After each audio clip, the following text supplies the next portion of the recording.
Tonight's adventure begins on a dark and stormy night in the city of Oxford.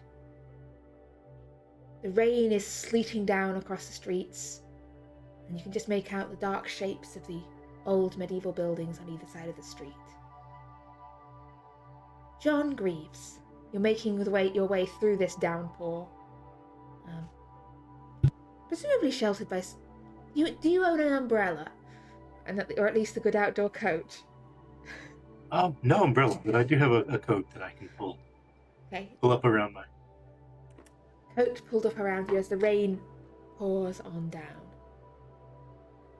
Hopefully it should end soon. This should just be an April shower, but it shows no sign of letting up. You received a call from a friend of yours earlier this evening, a Dr. Clement Dale of Merton College. Dr. Dale wanted to talk to you about a book that had recently come into his possession, and he wanted to get your expert opinion on it. And so he gave you a call and asked you to come meet him at his rooms at Merton College, just a little way round the corner from your own house. So you make your way through the streets. What do we see? What, apart from having his coat drawn up about him, is there anything else striking or notable about John Greaves? Nothing particular. He's an older gentleman, medium build. Not the great character, but a beard, mustache, full beard. Somewhat unusual for the time, but you wouldn't notice him out of place. He wouldn't be out of place. Yeah, so as you draw nearer to Merton College, you can see this big stone building, towers and spires rising up into the sky. You see there's a few lights on in some of the windows. The porter probably would recognise you. This probably isn't the first time you visited the college.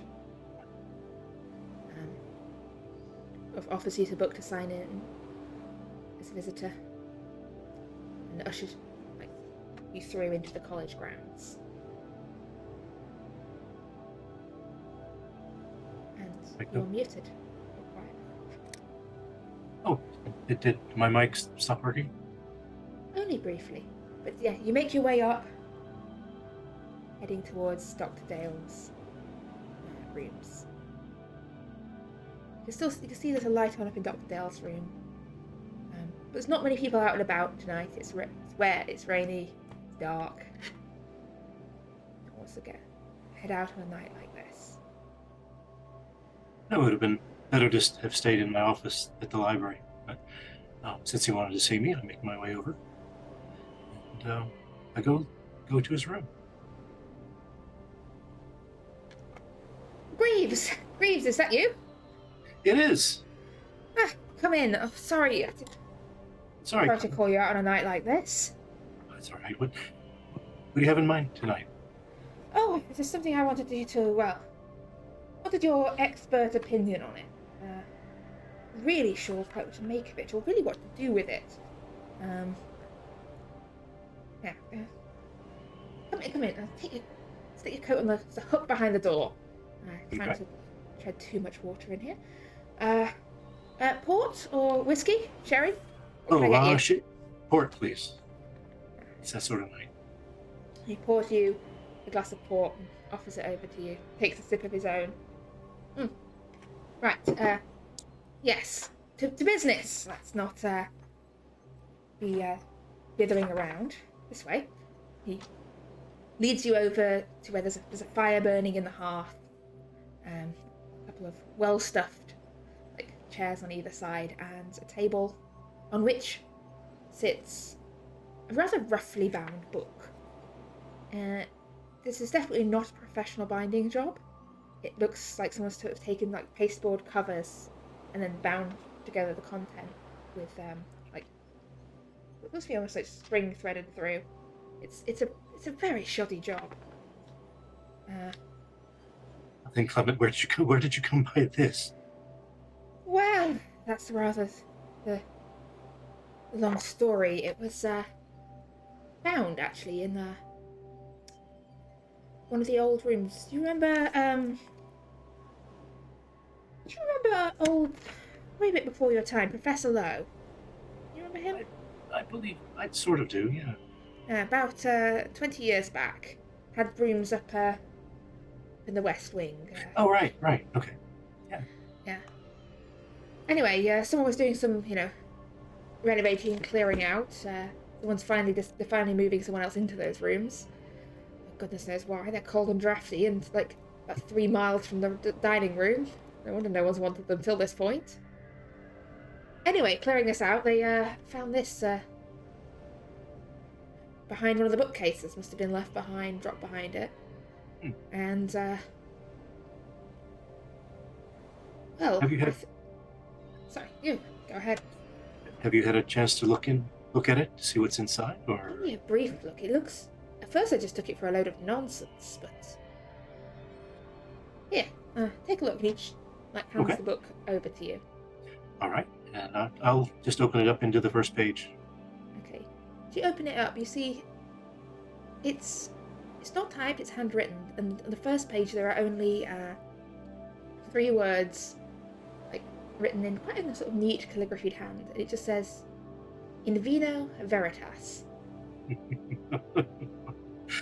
Okay. And as you're sort of chuckling at this,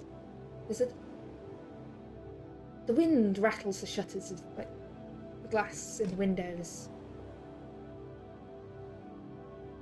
and the temperature in the room seems to drop several degrees. Did you leave a window open? And you see Dr. Dale go pale, and he raises his hand and he's pointing behind you. I'll turn and look. As you turn, you see something strange is flickering in the air. It's like something that wasn't there a moment ago, sort of flickering and fading into existence. Did you? And I need you to make me a sanity roll, please, as something steps forth into the room. Something. Okay. Yes. All right. That's a 100? 1D100?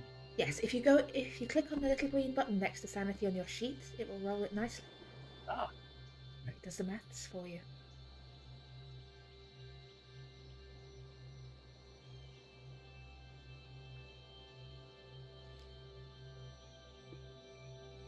Ring, form, such coalesce. I need you to now roll me 1d10, please.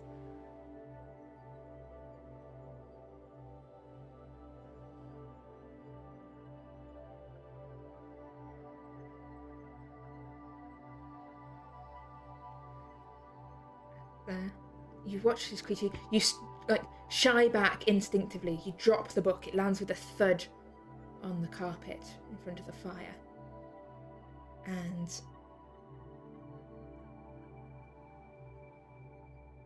you feel this sense of dread and panic sort of looking through you as you lose 9 points of sanity.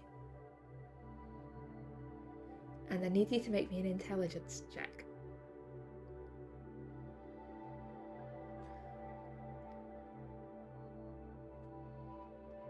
As the sheer panic spreads through you, can you rationalize this away some way? No, you know what you've seen does not make sense. You know what you've seen is beyond the explanations of this universe. The panic bubbles up inside you. You watch as this creature coalesces, this strange carapaced form, as it reaches out and takes hold of Dr. Lowe. And then, in an instant, both Dr. Lowe and the creature and the book are gone. And you find yourself frozen in terror for this moment, just like the sheer panic rooting you to the spot. You should cry out, you should act, you should do something, but you can't find it within you. Was this a dream? Nothing makes sense. Like, the sheer panic as your mind seems to flitter away, you lose all sense of none of this. Dr. Dale, not Dr. Lowe. Sorry. Yes. Dr. Dale. I should not give people one-syllable names that are easily confused. Dr. Dale disappears. And I'll down the rest of my port. yes, and you down your rest of the port. You find yourself in a strange predicament. Your friend has disappeared. There is no sign or trace of him. No evidence of his disappearance. Nothing to go to the police about. Nothing that any logical or sane person would believe. And you find yourself stewing on this for the next few days. As obviously, as far as anyone else is concerned, Dr. Dale's just walked off, just disappeared. No one would believe you if you said otherwise. And then you remember something that Dr. Dale mentioned once. How he had come across a group of people down in London that could make sense of even the most inexplainable of things.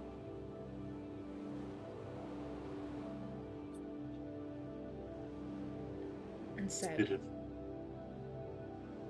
bit of a journey, not something I would risk sending a telegram or anything, or a phone call for.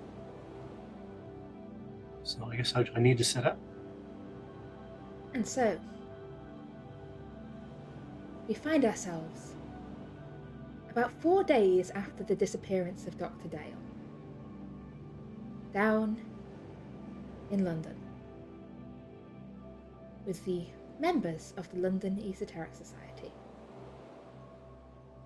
Unaware of any of this, what is about to land on their doorstep, several members of the society are enjoying one of their informal meetings at 18 Grosvenor Square. Not everyone is present, but quite a few members of the society are. And, well, Elsie, Elsie, you live there, your presence is ordinary, but D'Angelo, you have returned from your really relaxing spa break in Bath. Morgan, perhaps, tied up some loose ends of a recent case. And, well, you've been back in town for a while after your visit to Constantinople. And, what were you doing? You were elsewhere attending to business last time, if I remember correctly. Pretty much. That business has been somewhat attended to, but not entirely. But you find yourselves all sat in the... Wait, are we holding meetings in the library or the parlour these days? The parlour. The parlour. There. You find yourselves sitting in the parlour. There's a pot of tea, a plate of frangipan tarts. Outside is a blustery late April day.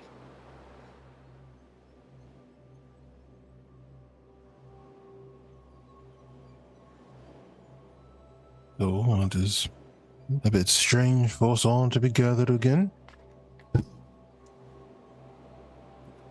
Is it?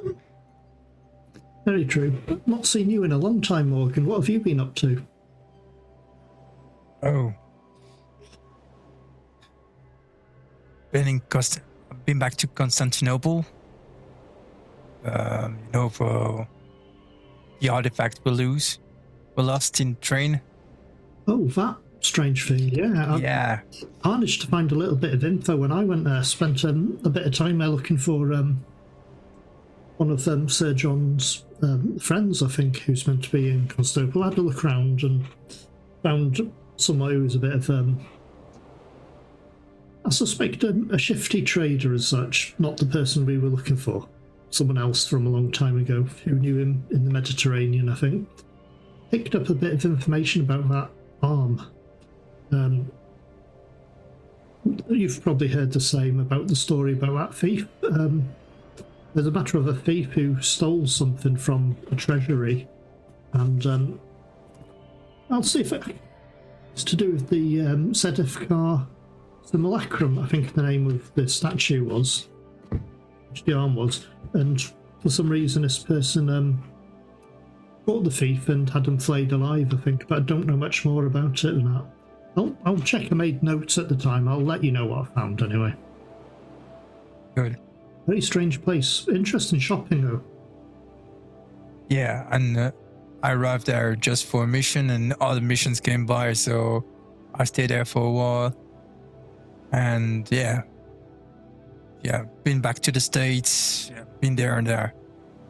So yeah, work. Keeping busy. Yeah, a lot. I'll see. I came back 2 weeks ago, 3 weeks ago now. Elsie? Yes. I came back 3 weeks ago, 2 weeks ago. I don't remember. I don't know. It's only been a few. Keeper, how long has it been since we came back from Bath? From Bath, it's only been, I think, a couple of weeks since you returned from Bath. Okay, a couple of weeks then. Yeah, constantly. Don't move too much, and I'm sketching in my sketchbook the setting. I'm sketching the table, the tea. I'm sketching the gentleman sitting across from me. I'm assuming one of them at least has the teacup in their hand. So. And speaking not entirely paying attention to the conversation. I'm pouring tea, I guess.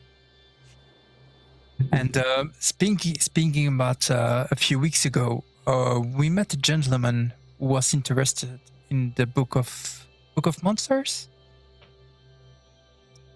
Yes, Monsters and Their Kind. He was Mr. Penhew from that we met in Bath. Yeah, I've not read that one yet. Something I need to get around to studying at some point, but I've been distracted. He seems in a bit of trouble, and he wanted the book to read it completely because apparently it was his book, of the book of his family in the past, and he wanted to study it further. So because go on. Are we sure that sharing such knowledge is wise with more people? Well, there's no offense, but please, my lady. There's a few variables going on here. If we look at this in a logical way, the book originally belonged to his family. From what I understand. How did it end up at the society then, if it belonged to his family? I believe there was an incident that the society was researching there, and unfortunately, I don't really have very many notes from Miss Carter, but Mr. Penhew said that it did originate from his family, but he's also been dealing with some weird instances at university. In Oxford. Well, what I could do, I could always make a better copy of it. If I remember, it's pretty much a binder of loose pages. I know Miss Carter tried to put it all into order. I seem to remember her doing a lot with that actual book as such. It's more or less folder with loads of loose pages, more or less. Together. No, it's a handwritten manuscript. She had started to write out the pages individually to be placed into another manuscript alphabetically. Well, I could always do a full copy of it and bind it. I mean, it's part of my job. I restore and repair books. It'd be easy enough for me to do. At some point, Okay. anyway. I worry that may not be the wisest course of action.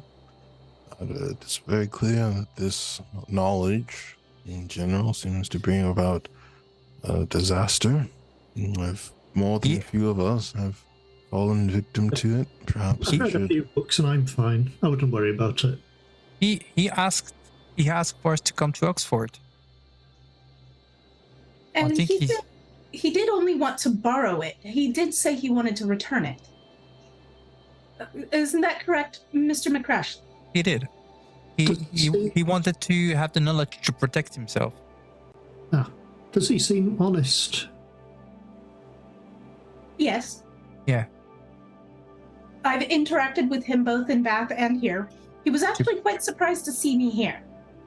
Well, I believe the book, more or less, being part of Miss Carter's belongings, belongs to you, Miss Smith. And the decision lies predominantly with yourself. Honestly, I think that while I don't exactly have any qualms lending it to him, I do think that we should definitely assist and not leave him to his own devices with the issue in Oxford. Oh, definitely. I mean, it'd be best that we do help them deal with it.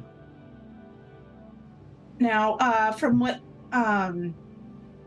McCrashley and I speaking with him with, there are disappearing servants. I believe that was the original incident at the Penhew estate that the disappearing servants related to. Ah. That was the original event that was investigated. Okay. Well, Elsie may not exactly remember that clearly, but so she's adding to it. Morgan can correct her if that's the case. There were disappearing incidents. Something about dreams? Was there something about dreams? Or is that only Mr. Was something about dreams. No, it was Ignatius who had dreams. But there was something about a society inside of Oxford, if I remember it correctly. Like,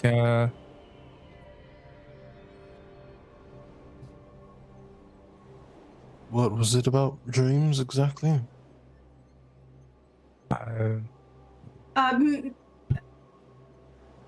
Ignatius? I'm looking at Mr. Davenport. Is it Ignatius or Ignatius? That is a very good question. He's... At least he is not here. I'm very confused by his name. It doesn't sound like a real name. I'm sure it's a stage name because I believe he's trying to become like a stage magician. His real name is probably, I don't know, Dave or something like that. Or John Johnson or something very similar. But I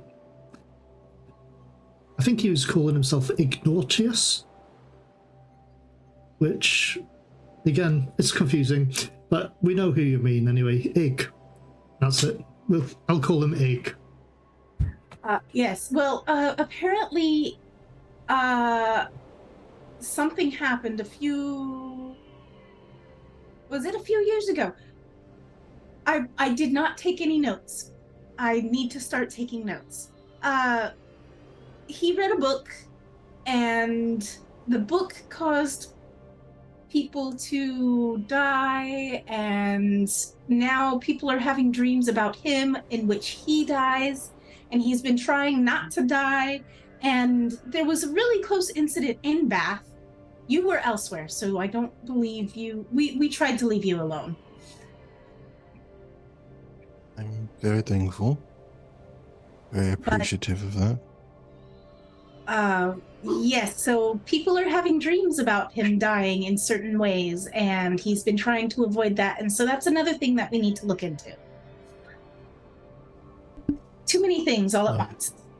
Excuse me. Sorry. James peers around the door. Sorry to interrupt. There is a gentleman at the door asking after the London Esoteric Society. Speak. I can tell him to come back another day if this is inconvenient. No, please, invite them in. I'm going to turn to a clean page of paper and actually write notes. Speaking about too many cases. So, John, the butler, returns to the front door.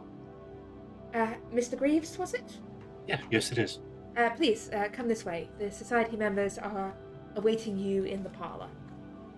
Thank you. May I take your coat, sir? Yes, thank you. Thank you. This way. No, not the library. Up the stairs. Here we are, the parlor. Mr. Greaves, still in the Esoteric Society. Mr. Greaves, he's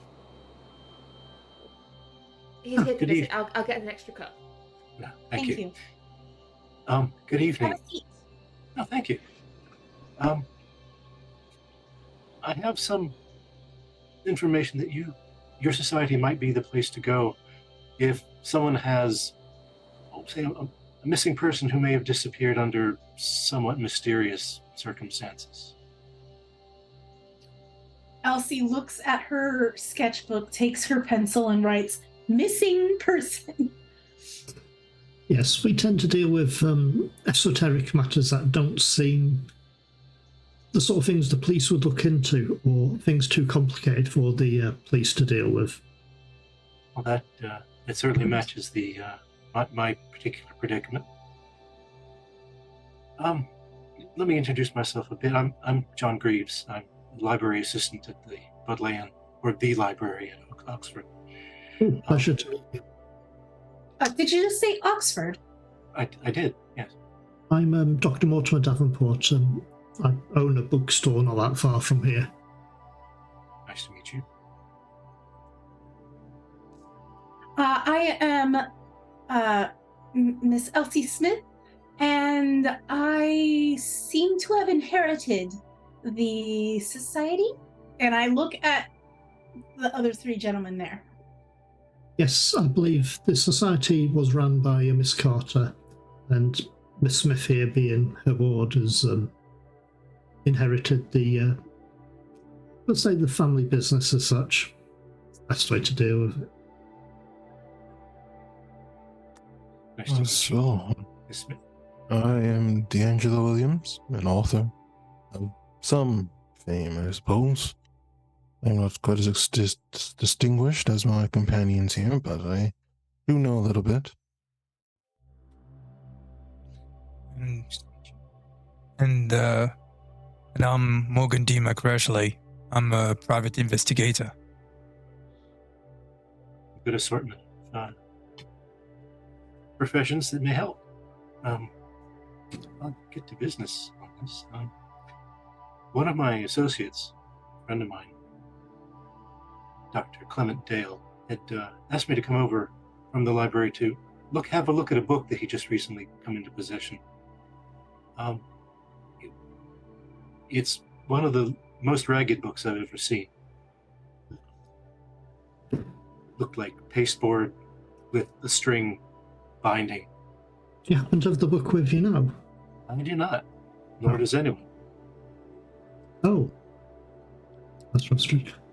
What can you say about this book? What do you know of it?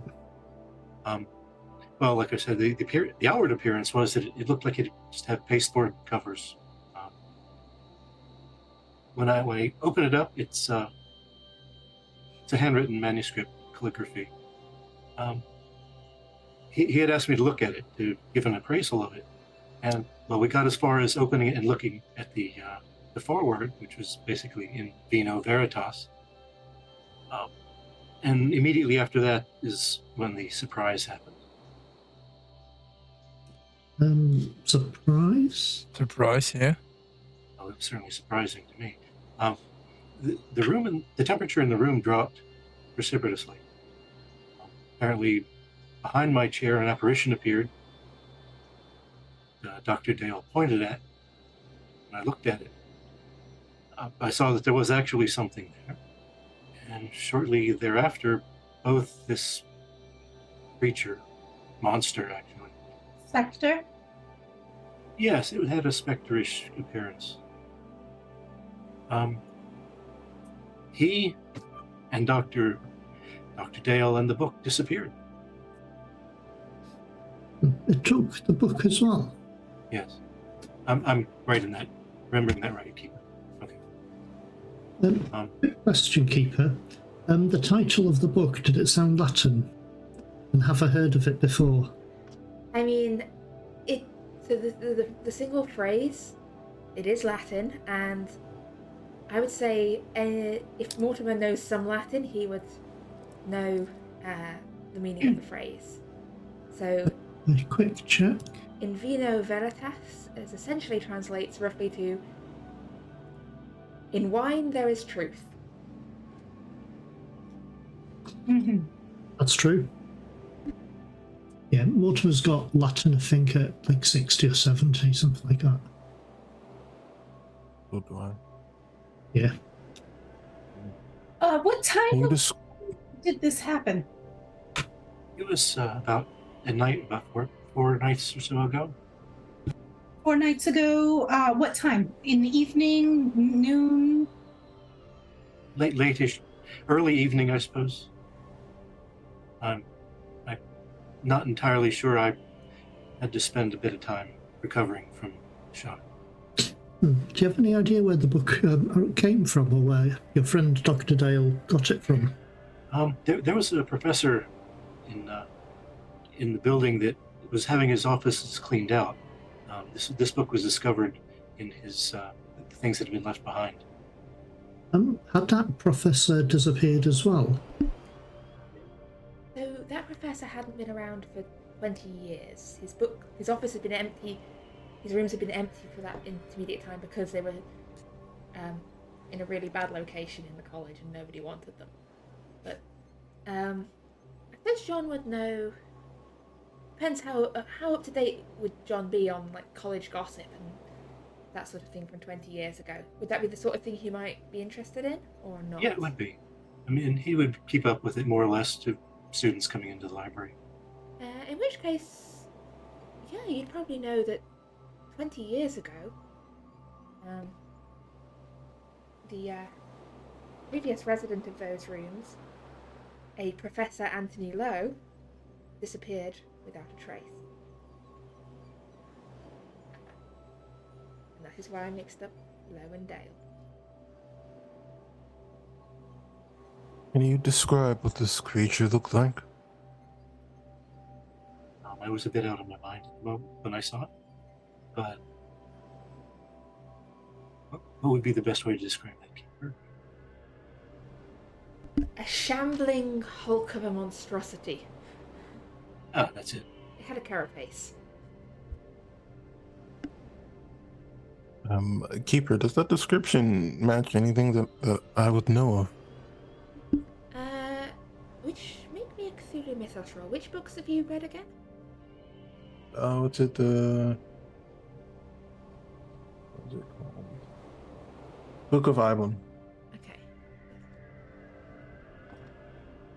Yeah, make me a Cthulhu Mythos roll. See if it rings any bells. Can I spend luck on a Mythos roll? I don't remember if that's the one you let's see can't. why not. If it is simply to...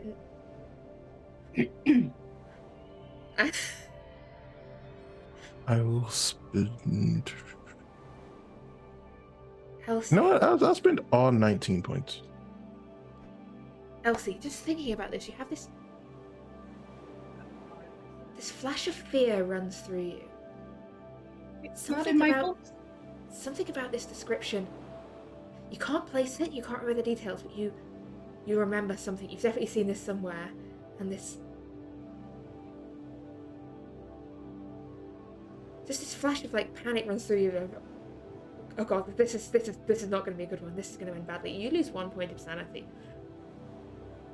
Thank you. Fumble the Mythos roll. Mortimer, you're not ringing any bells with you, but with there's 19 points of luck. D'Angelo. There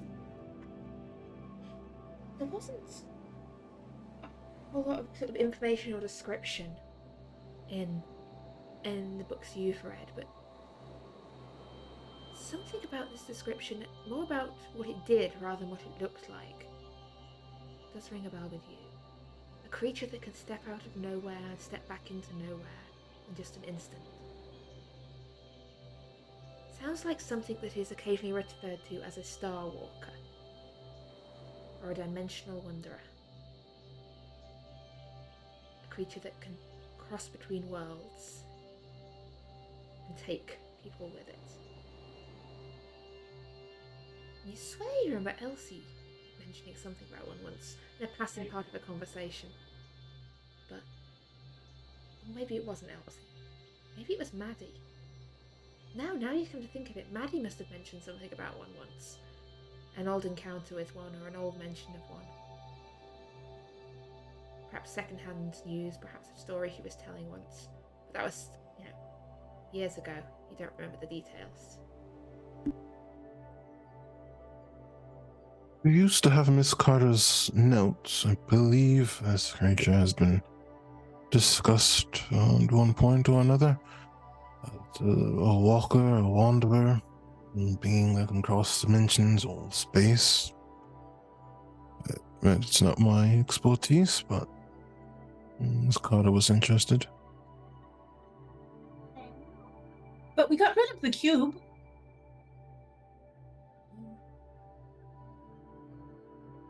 Well, I don't know if that's Not the enough, I cube again. suppose. No, the cube is destroyed. It went in the volcano in Iceland. Nothing for you to worry about. Okay. I'm sorry, Okay. Mr. Greaves. We're just trying to figure out, without immediately dispersing and leaving you here wondering, if we knew off the top of our heads anything of this nature. All I know is it's not going to be pretty.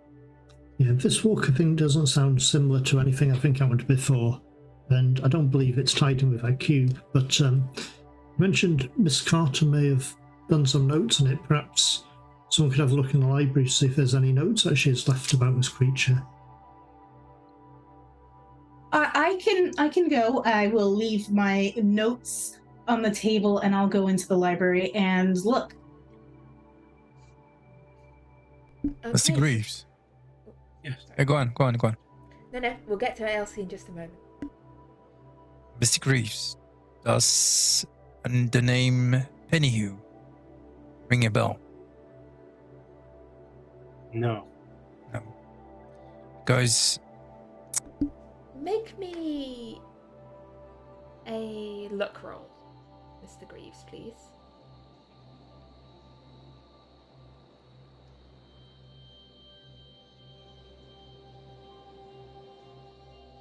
No.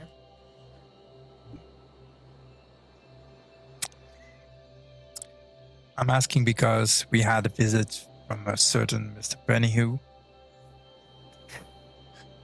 who came by to ask us to visit Oxford because strange cases over there. And you are confirming this theory.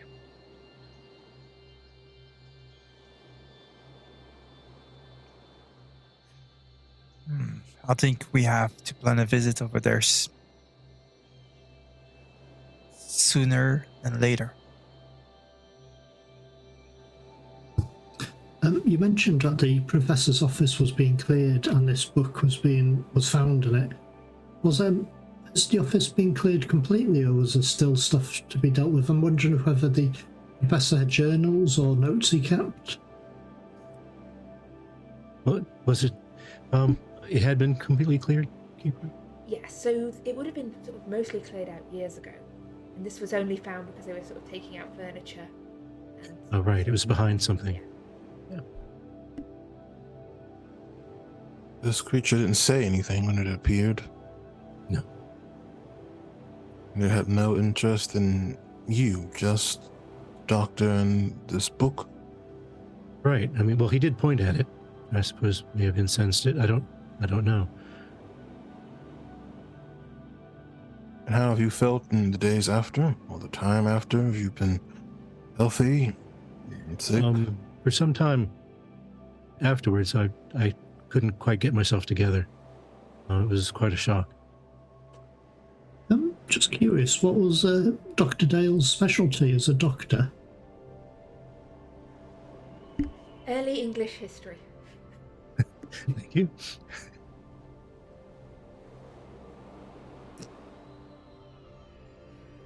Sounds like we will need to go and visit this place on our own to see if there's anything else to learn. Well, it's possible because I think Dr. Dale had asked Mr. Greaves here to do sort of evaluation or assessment of the book itself, but perhaps he himself had already had a look and made some notes or some sort of assessment of it, perhaps. We could always check his notes and find out what he found about it. I didn't. Well, after it happened, I didn't stop to check his belongings or any notes that he'd made. So there may have been some. It's understandable. I think in most cases like that, the best thing to do is to get away as quick as possible and keep yourself alive. But we can certainly go back, and I can get access to his office again.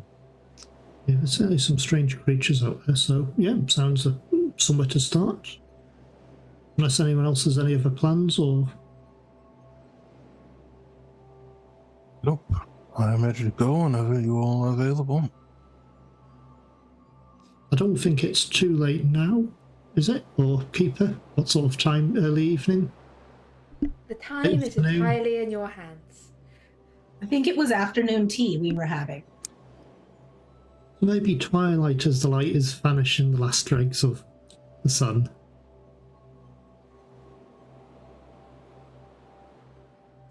So yeah, let's make our way there, perhaps. Wrap up for the lovely weather, lovely London weather. And we can see if Bo can take us by coach there.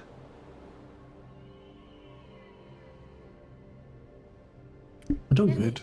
It's not too far away, I think. Is it, Keeper, or Oxford? I mean, it's a coach? reasonable train ride away. Sort of. It's Oh. a couple of hours on the train, probably at the speed of Victorian trains. You definitely wouldn't get there this evening if you took the coach horses. Perhaps we need to set off early tomorrow morning then. Make a preparation and set off in the morning. At least then we've got the day to investigate it. I guess I can prepare some stuff. Yeah. Good idea. Keeper.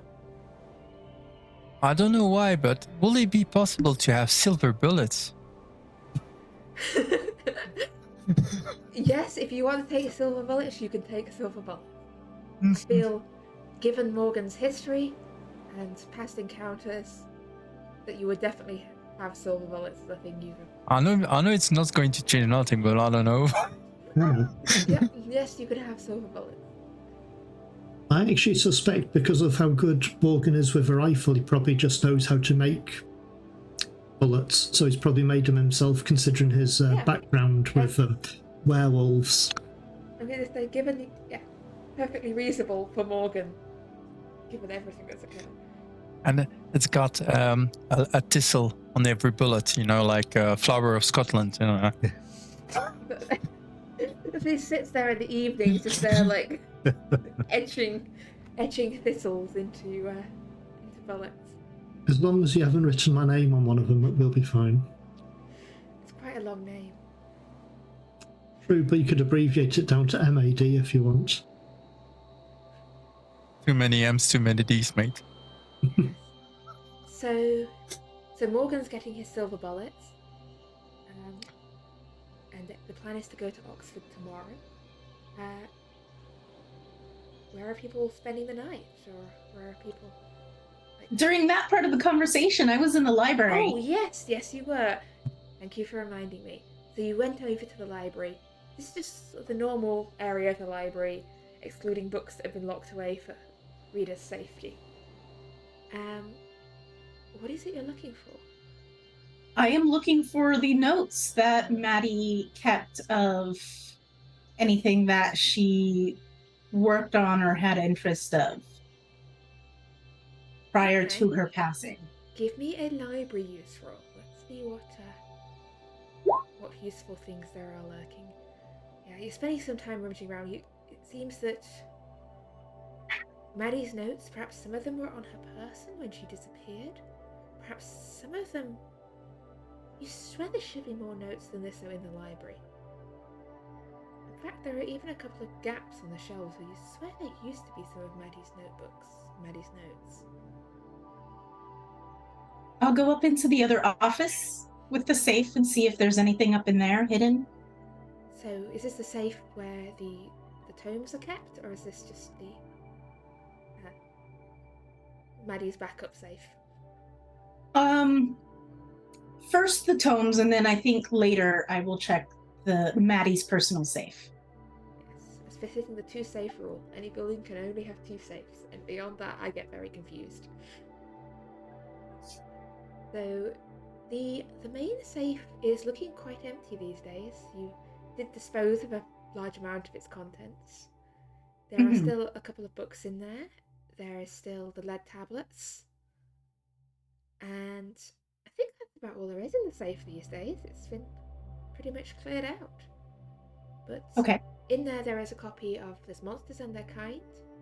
I believe Mortimer currently has the German edition of Nameless Cults. And I believe there's an English translation in there. Yes, there's an English translation of Nameless Cults, and I believe it's Cults to Ghouls in there, or is that still elsewhere? Not yet. Mortimer's got the Worms Mysteries, Cults to Ghouls. But there is, I think, Livre Divon. D'Angelo's Libre Divon, is that in there? No. Oh no, the French one. The French version of it. Yes, we have a French edition of it and an English edition of it. Completely different books. Yeah. But yeah, there's Monsters and Their Kind. They all are, so. The French book and the English version of Nameless Cults. And that's, I think, pretty much all that's in the safe these days. And the lead tablets about fish people. But if you want to peruse any of those books for information, you can do so. I'm going to flip through Monsters and Their Kind one more time. Okay, please. I have a feeling it's not there. Roll me a D100. You're rolling against the mythos value of the book, which in this case, for Monsters and 24. Their Kind, is 24, yes. 24? This book is still very out of order. Like, Maddie was making some progress on, like, trying to make an alphabetical version with, like, an index and contents page, but this is not it. This is still Are any of the pages of her writings and attempted drawings they would well? be in there as well. They're still in there, safe.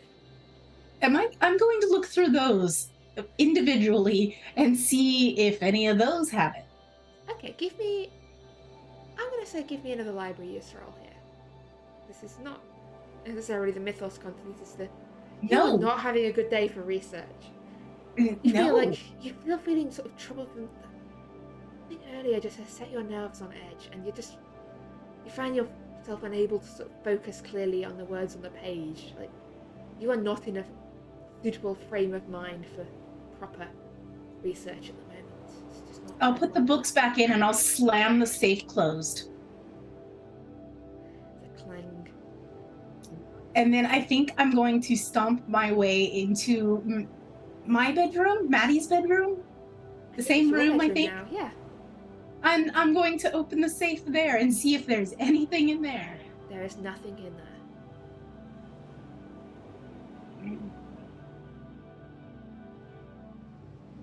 Where is everything? This can't be it.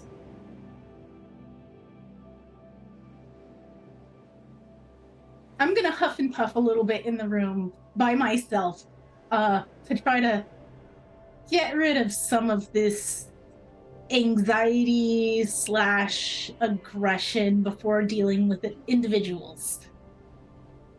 Okay. Yeah. Meanwhile, downstairs, the gentlemen have sort of reached, like, Elsie's been gone a while, but you've sort of reached the idea of a rough plan that tomorrow you're going to go to Oxford. Either by... Was it planned to go by coach then, or by train? I think train's probably the best option. We'll probably get a coach to the train station, but we'll probably not finalise our decision till Miss Smith returns, simply because it'd be rude to make a decision without her input. But Miss Smith does seem to be taking some time in the library. I'm not sure. At some point, you do hear a loud clang of the slam of the safe. Sounds like she's not having the best of luck in the library. Should we not go after her? Feel free if you want, but maybe best just wait till she's finished doing what she's doing. I will wait. It would be a bit inappropriate for me to follow her to her personal quarters. We'll just enjoy the nice cup of tea we have here and wait for her return. The weather's been dreadful today. Hopefully it clears up in Oxford by the time we arrive tomorrow. It was bucketing down when I was up there, so hopefully it's passed by now. In my rush to get down here, I did not make any arrangements for a place to stay. Can you make any recommendations? I was just going to ask you if you had a place to stay. There are spare rooms here, so we could wait till Miss Smith arrives and see whether, because the decision would lie with her. But I think I know I've got a spare room, or a couple of spare rooms in my shop. But we'll see. It's probably best you stop here. We'll see what Miss Smith says. But yeah, don't worry about that. You will have somewhere to stop this evening.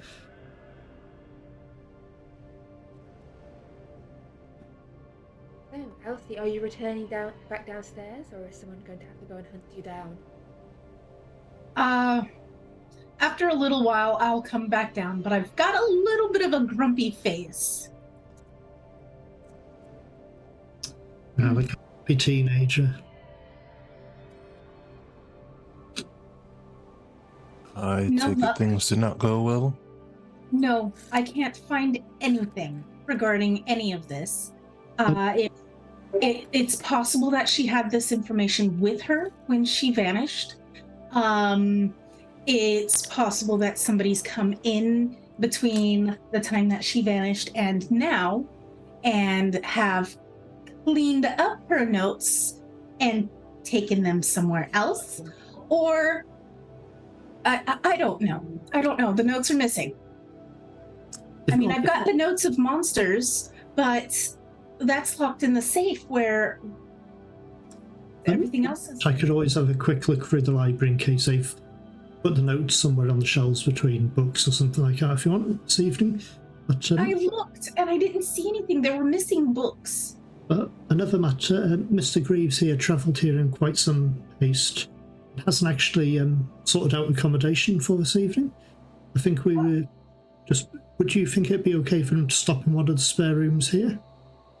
And That should not be an issue. I'll ring for James. And we're thinking of travelling to Oxford tomorrow morning. Get an early start, travel by train, and we'll have a look at this doctor's office and see if we can find out more information there. That's fine. Thank you. Right, Yes, well, we have a Smith? plan. Yes. Thank you, James. Mr. Greaves here is requiring a room for the night. So we'll need to make up room and have an extra place for dinner. Of course. If you could let Miss Plum know. Yes, I will let so Miss that Plum know. she's not unsettled. Yes. I'll also let the cook know, and I'll get Agnes to make up the room. Thank you.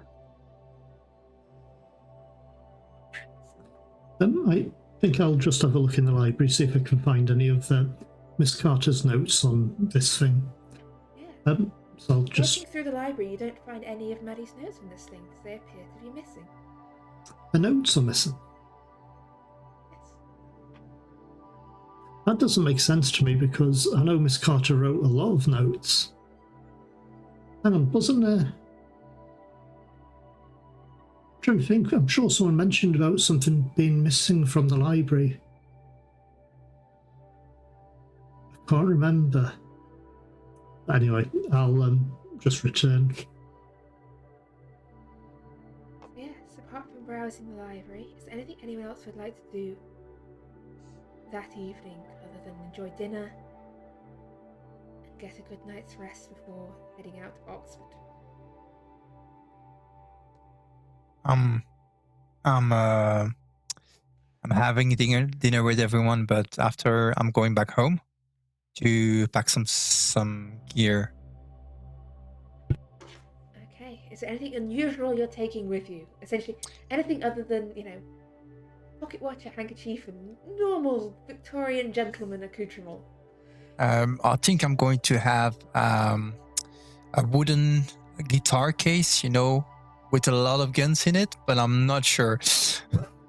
No, I'm going to take a regular wooden case with, of course, my rifle, a handgun, and a little wooden box I take with me with my clothes and everything. Don't forget the Maxim gun. I think you had one of those. No. The Gatling gun. I'm sure you had one. Right, my Winchester is enough. Don't worry. No. Anyone who lays hands on a machine gun spontaneously combusts. It's the law of the universe. I'm already good with my Winchester, so don't worry about that. Yes. Any other preparations? Any other things? Any other schemes and plots the night before? D'Angelo will have his sword and gun the next time. His magic sword. Yeah. I think Mortimer will just pack his guns, his knives, his medical equipment. Nothing out of the ordinary. The usual things to take for a night No. trip to Oxford. Large knife, guns. I mean, Of course. I'll take poison and but I won't actually put poison on it because it's going to be no use. It's just handy to have a small knife. You never know when you might need it. Okay. So as everyone is packing up their cases full of guns and preparing... Apart from Elsie. Maddie? Elsie's still packing up her personal stuff, which includes her paints and sketchbook. I mean, that's what she does. So Everyone, I think we have this montage that's cutting between people packing their cases, and it's just Elsie putting in sketchbook, watercolor paints, and then Morgan just guns, more guns. Would you like to be taking Cynthia with you, or are you trying to sort of shake Cynthia and leave her back at London? The choice is yours. She's giving Elsie a lot more space and room these days, so I will offer her if she would like to go, but I will tell her what the business is about. I can roll a D2 hit one. No, I will. Actually, there was a very interesting. I've got my book club tomorrow, and then I did promise I would call upon Mrs. Winstable on Wednesday. So perhaps if you're in Oxford for a long while, I might join you there. But All right. Just try to come back in one piece, please. I will try, but I don't know what's going to happen, so I'll let the men take the brunt of it. Yes. That was a new. Remember, let them protect you. Sure, they'll do a fine job of it. I will see you on your return. Thank you. And so, as everyone's bags are packed, the books are read or missing, we will pick up as we head to Oxford tomorrow. But I think this is a good opportunity to take a quick 10-minute break. And we'll see you back here in just a moment. The ankles.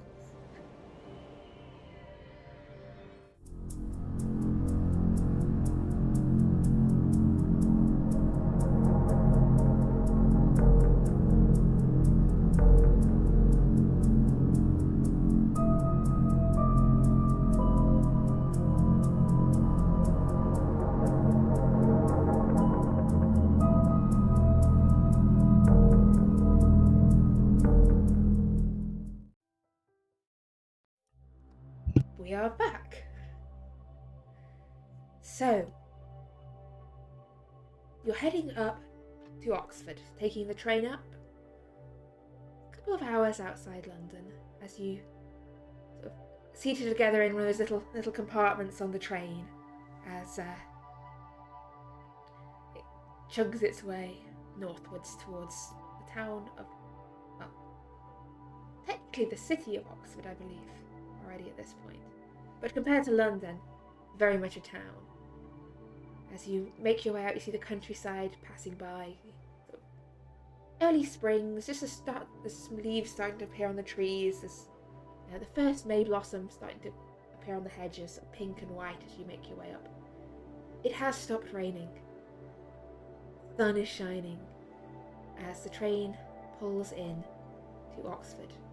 And you can see already from the train as you're approaching this cluster of old buildings sort of that make up the centre of Oxford. There's other bits sort of expanding out around it, but the heart of Oxford is very much this cluster of medieval and Tudor and some comparatively modern but still old colleges that make up a part of the university, which is the heart of the city itself.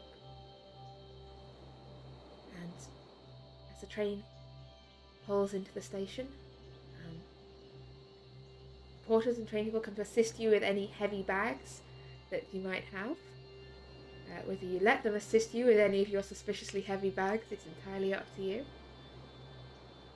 But as you step down onto the sunlit platform, you have arrived in Oxford, the city of dreaming Spires. Did anyone call ahead for a place for us to stay? I did not. I would have, I think. To be fair, Morgan did sort out the accommodation Paris. I think it's something he would plan ahead. Yeah. Yeah, there are plenty of hotels around the centre of Oxford. There's the Mitre Hotel next to Lincoln College, just on the high street. That would probably do nicely. Close by to the cluster of central colleges.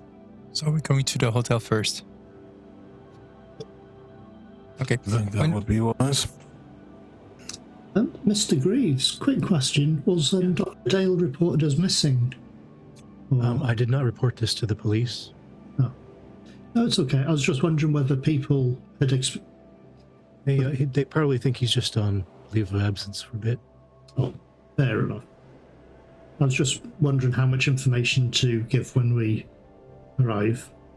So, we'll worry about that when it happens.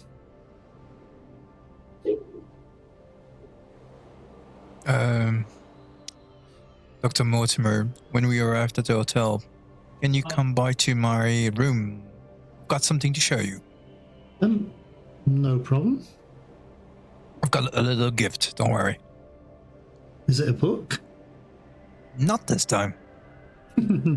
Oh, I'm tempted. I'm curious now.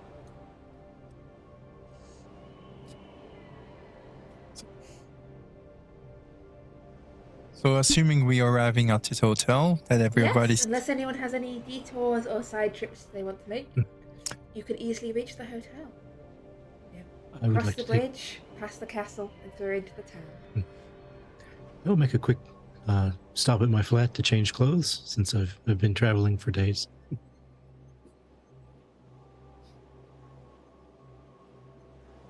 So I'm assuming you are coming to my room, Mortimer? And on the little... rooms adjoining or something like how these hotels are. You'll see I put on a little table a wooden box. That looks interesting. Open it up. Yeah, I was just going to say, does it open up? I'll just open up and have a look inside. Inside you find a little handgun, single action, called, and you can see inscriptions on it It has a wooden handle, but a little longer than all the rest. And the inscription is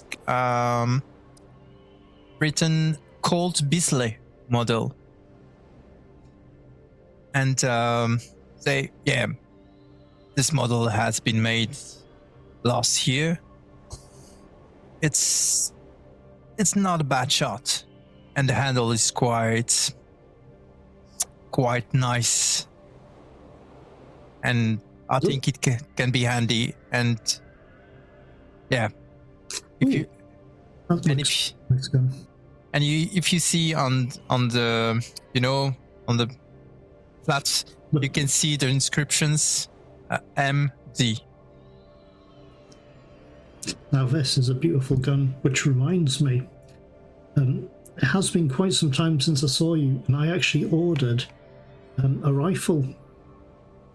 I think last year I ordered it. I don't know when it's arrived. It's probably still at the society now.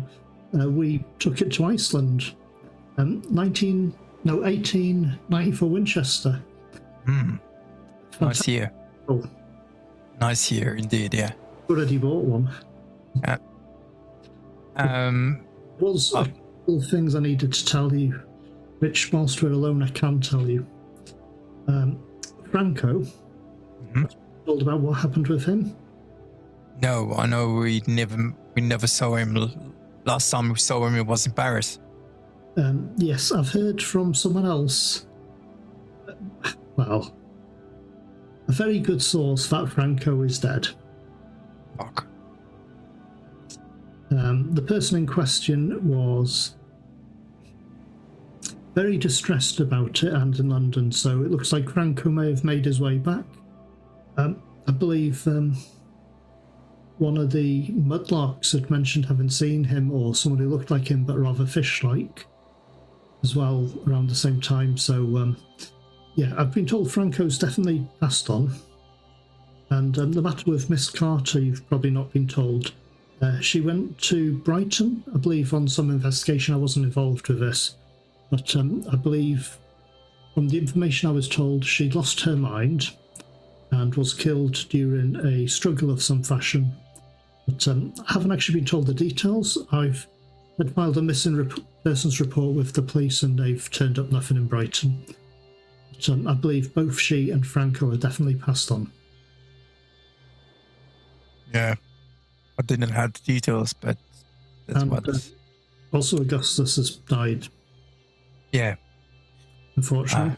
I met his ward last time I went to visit. Yeah, it's been quite a few years, but yeah, this gun's fantastic. Thank you very much. I made some silver bullets. I don't know if it's working, but maybe it could be handy. Every advantage helps. Also, I'm not sure. Yes, what the hell? Last time we met, I said last time, on the way to Constantinople, I wasn't in the best frame of mind, was I? Weren't we all? But anyway, I managed to get hold of some serpent person skin. I've not done anything with it. I'd been considering making a pair of gloves out of it. Then I realised that would be a mad thing to do and probably really stupid. So I haven't done that. But I did actually get a sample of venom from a giant snake. So that might be interesting. Giant snake, like person turning to giant snake, like we... No, a giant snake as big as I think as wide as a doorway and big enough to swallow Johann, in fact. That is the size of the snake. In fact, whilst we were fighting said giant snake, Johann jumped into its mouth somehow. Anyway, I got a sample of venom from it. I'm thinking of making an anti-venom of some fashion at a later date to give us some sort of resistance, perhaps. Who knows? It's the third serpent that society is meeting in a few years, so it could be handy. Yeah, you never know. Anyway, Let's meet the others. And yeah, sort stuff out and meet everyone. Okay, so Mr. Greaves has obtained a change of clothes. Mortimer has received his gift. Did D'Angelo and Elsie have anything they wanted to do whilst waiting for Morgan and Mortimer? Elsie's probably gone outside to wait and has started sketching a few things on another sheet of paper. Okay. D'Angelo will just be kind of around. He'll give everyone their space. Okay. So everyone sort of... The two gentlemen head back downstairs, reconvene with the others. Elsie, give me a drawing roll. Let's see if this is good quality art or bad quality art. That's the most important thing to determine.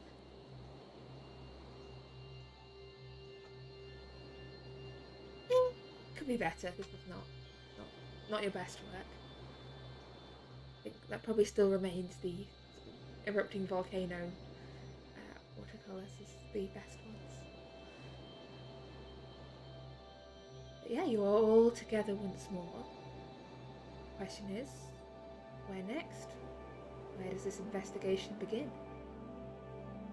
Shall I take you to Dr. Dale's office? It's a good place to start. Okay, so you make your way round the corner to Merton College. And you see the porter. It's actually the same porter who was there several nights ago when the incident originally happened. Sat there in his office. Ah, Greaves. Yes, hello. Come back to see Dr. Dale. Oh, Dale. Not seen him in the last few days. Well, he had someplace to go for a bit. But he would like to go up and I think I left something in his office. Would you mind if I go up? Oh, no worries. Here you go. Just sign in there. Okay, then I'll sign in. Oh, you the other week last week when you came in, you forgot to sign out again. Oh, I'm sorry. Just please in future remember that. I'll try. Yeah. Sorry about that.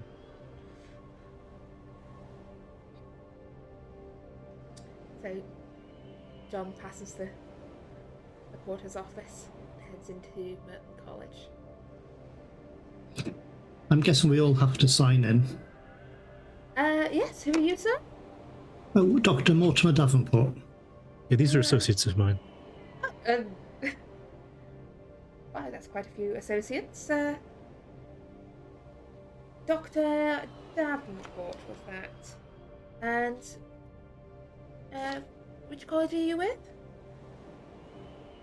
Which college? Oh, sorry. Are you not? Oh no. Sorry, I took you for an Oxford gentleman. No. I'm a medical doctor. Oh.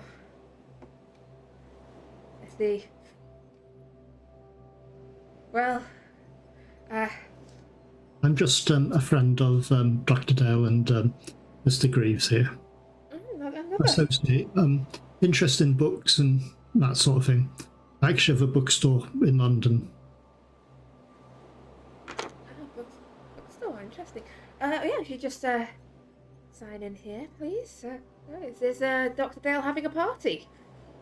Please tell him that parties and social events should really be cleared by the porter's office beforehand. I mean, I know he's not an undergraduate anymore, but like, I would at least like a heads up if a large number of guests were arriving without warning. Well, we'll try not to be very loud. If there's too many, I can stay here and wait. Oh, no, miss. Wouldn't dream of asking that of you.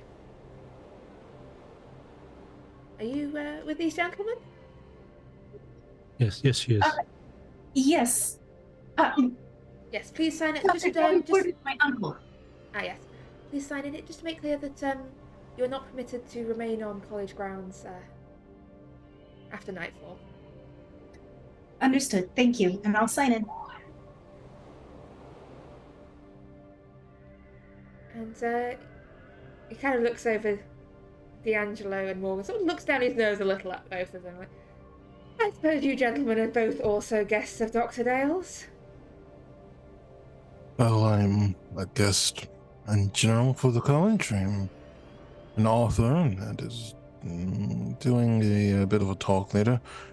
I imagine it isn't of importance. Yes, please sign in here. Of course. I wouldn't mind if you were more interested in my work and history and art, but Oh, I'm just the porter.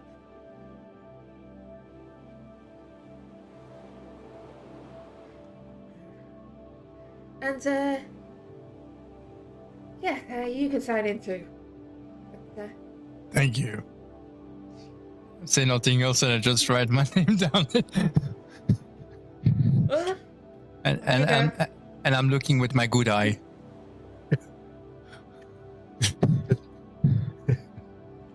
Well, we'll let you get back to your busy day. I can tell you're busy, so will not be a problem.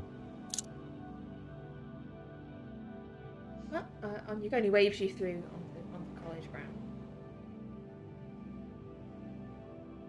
Right, so we'll head up directly to his office. Yeah, you make your way up to this. It's like an office. It's actually his office and rooms. Like most of the members of the college, he has rooms at the college. This is where he lives. This is also where he works. And you find the door is not locked. It's pretty much as you last saw it, John. I was just going to ask if it looked like anyone had been in, anything disturbed from what I remember. It doesn't. It looks. Actually, it does look like someone has been in. The glasses of port have been tidied away. But other than that, everything is as it was left. Okay. And I'll go ahead and start describing, I was sitting here, Dr. Dale was there. Started reading, and I started reading the book here. And then immediately behind my chair is where the apparition appeared.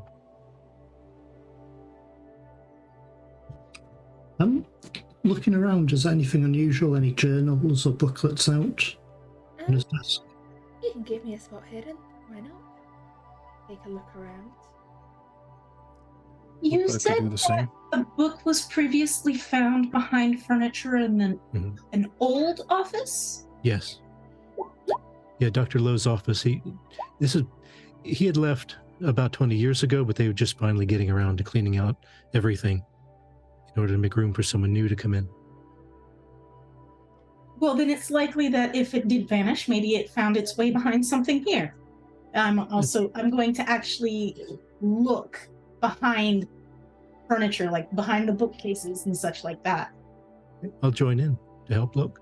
Okay, yeah, you can give me a spot hidden as well. Everyone's sort of searching and shuffling around this room. Elsie's look continues to be poor. I think I was cursed. I think you might have been cursed. Well, naming no names on who might have done such a thing. But I'm gonna spend some luck. That's what, 3 luck? I can spend 3 luck. yeah, you can spend the 3 luck. So, Greaves, you're not having much luck finding anything. Because being back in this room is unnerving. Like, everything looks so normal, and yet it is the same room, and you remember very vividly seeing that thing standing there. But no sign of it now. So, as everyone sort of divides, Elsie's sort of pulling furniture away from the wall, looking around behind things. Is anyone else searching in any particular manner, or are you just looking around?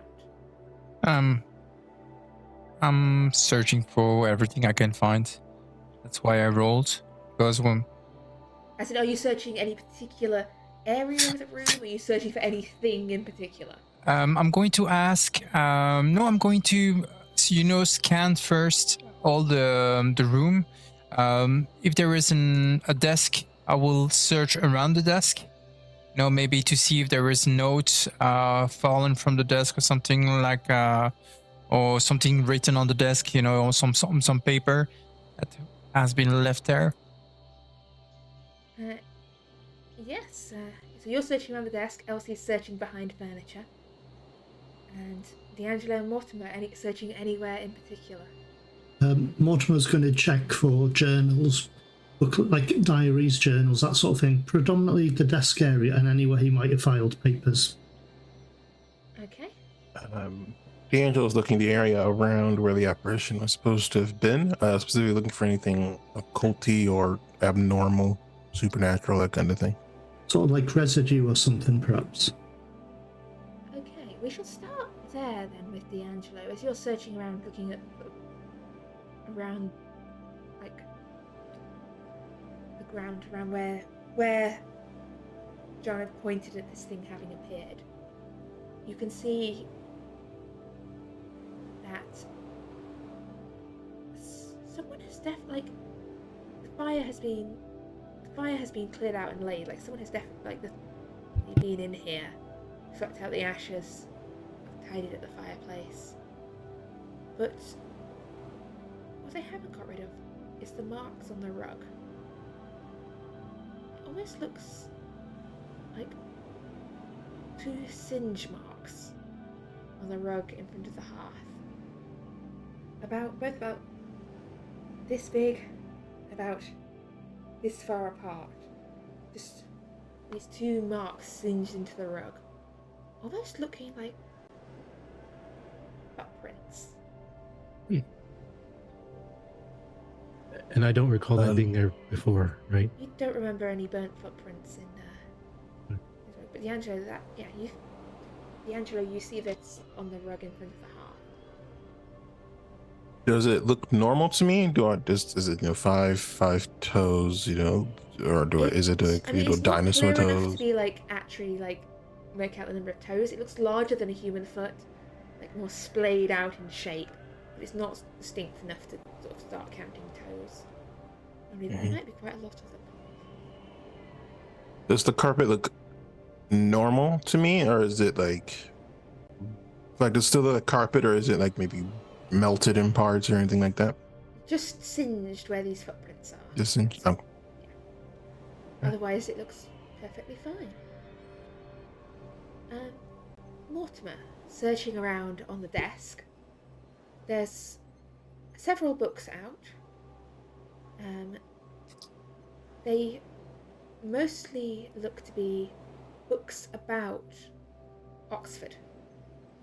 You see, there seems to be books about sort of lists of past faculty members and students of not sort of history books, but more internal records keeping books. Stacked like a roll call type thing. Yeah, like roll calls. Yeah, I'm trying to think if there's a particular word for a list of people. Yeah, I know exactly. One of those. Yes, I know what you mean. A thingy-majigget. Yes, a thingy-majigger thing. Attendant? Yeah, this is more just very boring list of all the students who were enrolled to study history one year, all the students that were enrolled to study history another year. Going back they go back a long way. Merton College has been around for, several hundred years. They don't go back quite to the founding, but they're... True. It does seem rather strange that he's got these lists. It's not just Merton College either. There's ones for lots of other colleges as well. Does he put marks against anything or He's notes? marked history department. He seems to be particularly interested in the history department. Of course. And Morgan, searching around sort of on the floor, sort of around the desk for things that might have slipped down or fallen down. You find what looks to be an old newspaper cutting. It is dated as from 1874. And it refers to the unexplained disappearance of a Professor Anthony Lowe. who was found missing when one of his colleagues, another member of the department, came to visit his rooms. The door was found apparently locked from the inside, but of Lowe, no trace was ever found. Some believe he's faked. Newspapers sort of speculates that he might have faked his own death to escape from debts, but it's left very open and inconclusive.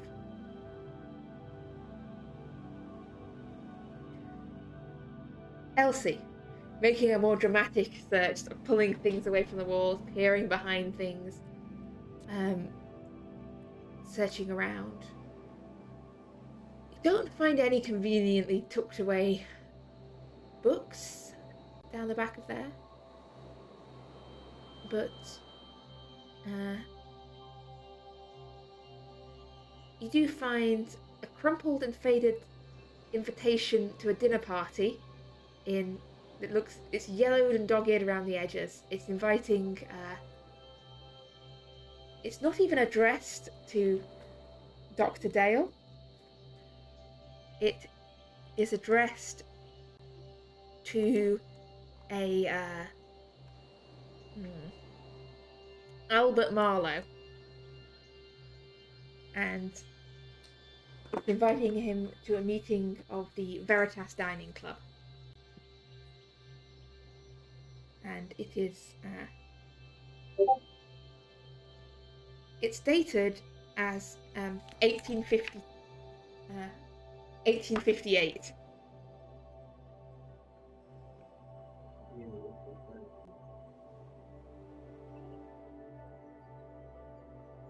Okay.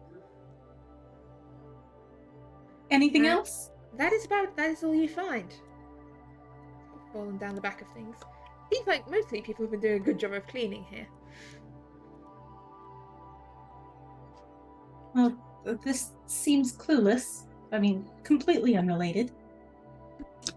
Well, all I found is seem to have a number of books to do with the lists of students over the years that we've had. You seem to have a particular interest in history students.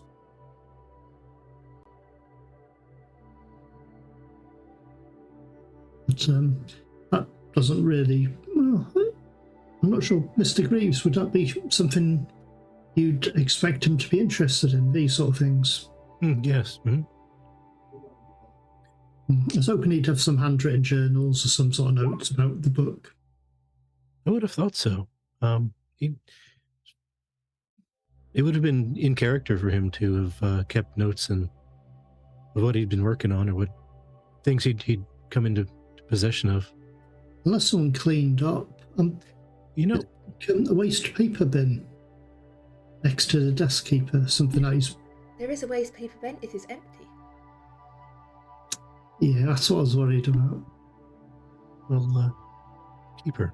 But would I have ever run, in the previous visits I'd made to him, would I have ever run into any of the housekeeping staff?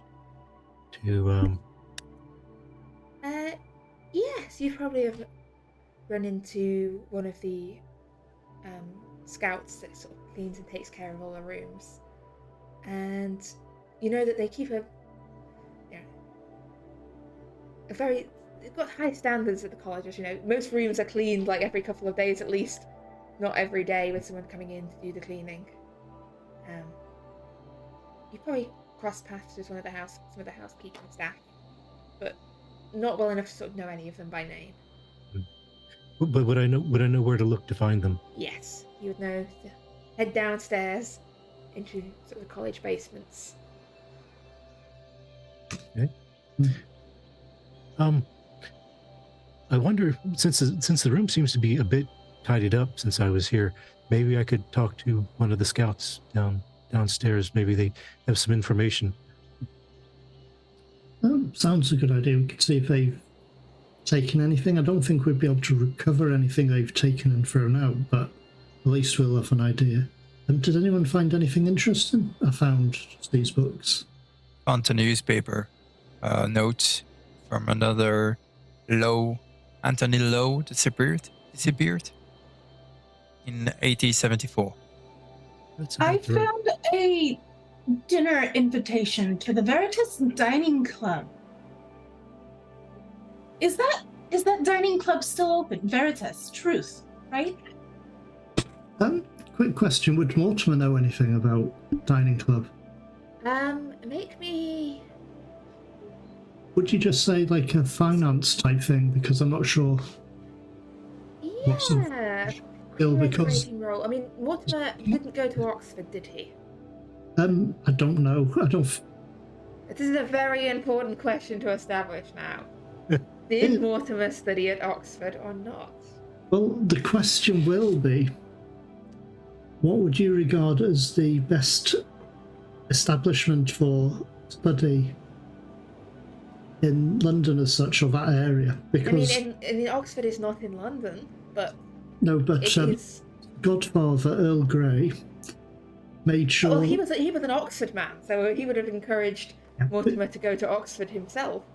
And the fact that he would help to make sure that Mortimer and his sister got the best education he could. Oh well, And sorry. Mortimer has got an Mortimer education. gets the best education. Obviously, women don't go to university.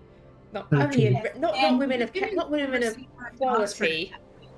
No, Yes, but, but not for someone like Catherine. Like that's all for blue No. stockings, and you know, True, but he has got an Archibald education. wouldn't stand by that sort of thing. So, yeah, Oxford is very likely where he studied, to be fair. In which case, which college? Exactly. I'm going to say not Merton College. But you can have your pick of any of the other colleges. Ooh, let's see. Let's just pick one. I don't know. Let's say Queen's College, for argument's sake. Yes, so you would know about the existence of dining clubs. There are a number of these dining clubs. They range from sort of large and well-known sort of societies of students meeting up and drinking and discussing various topics, to some that are less well-known or verging on the secretive. Yes, Elsie? There are women's colleges in There are. Oxford. Yes, Yes. they are indeed. Because Archibald Grey is an 1878. old-fashioned man, and he would not stand for Catherine going to one of those. So the St. Right, but Hilda's. Lady Margaret Hall was established in 1878 in Oxford. Yes. So there are ladies' colleges. I don't know if St. Hilda's is around at this time, but that's one of the other women's college. I think it still is an all women's college, just St. Hilda's. I'm not entirely certain. I don't know Oxford very well. Yes, but depending on people's attitude to education, some members of society saw it as a waste of time still for a woman to go to university, because what is the point? She's just going to get married to a lord and raise an establishment. And no one really wants an educated wife, do they?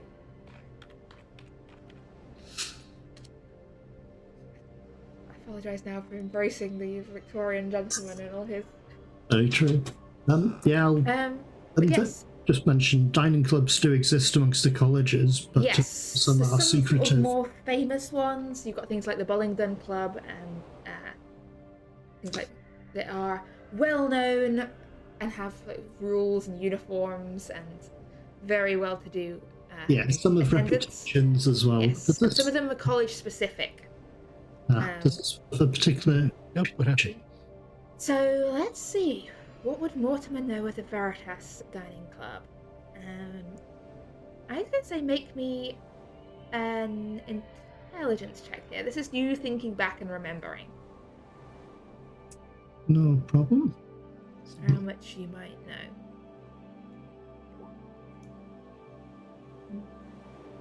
Not that much. It was never a society. It's not a very big dining club.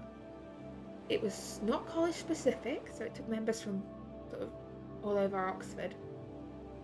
But you only heard brief mention of it. It's invitation only. And what you have to do to get an invitation is not widely known. But they're very selective about their membership.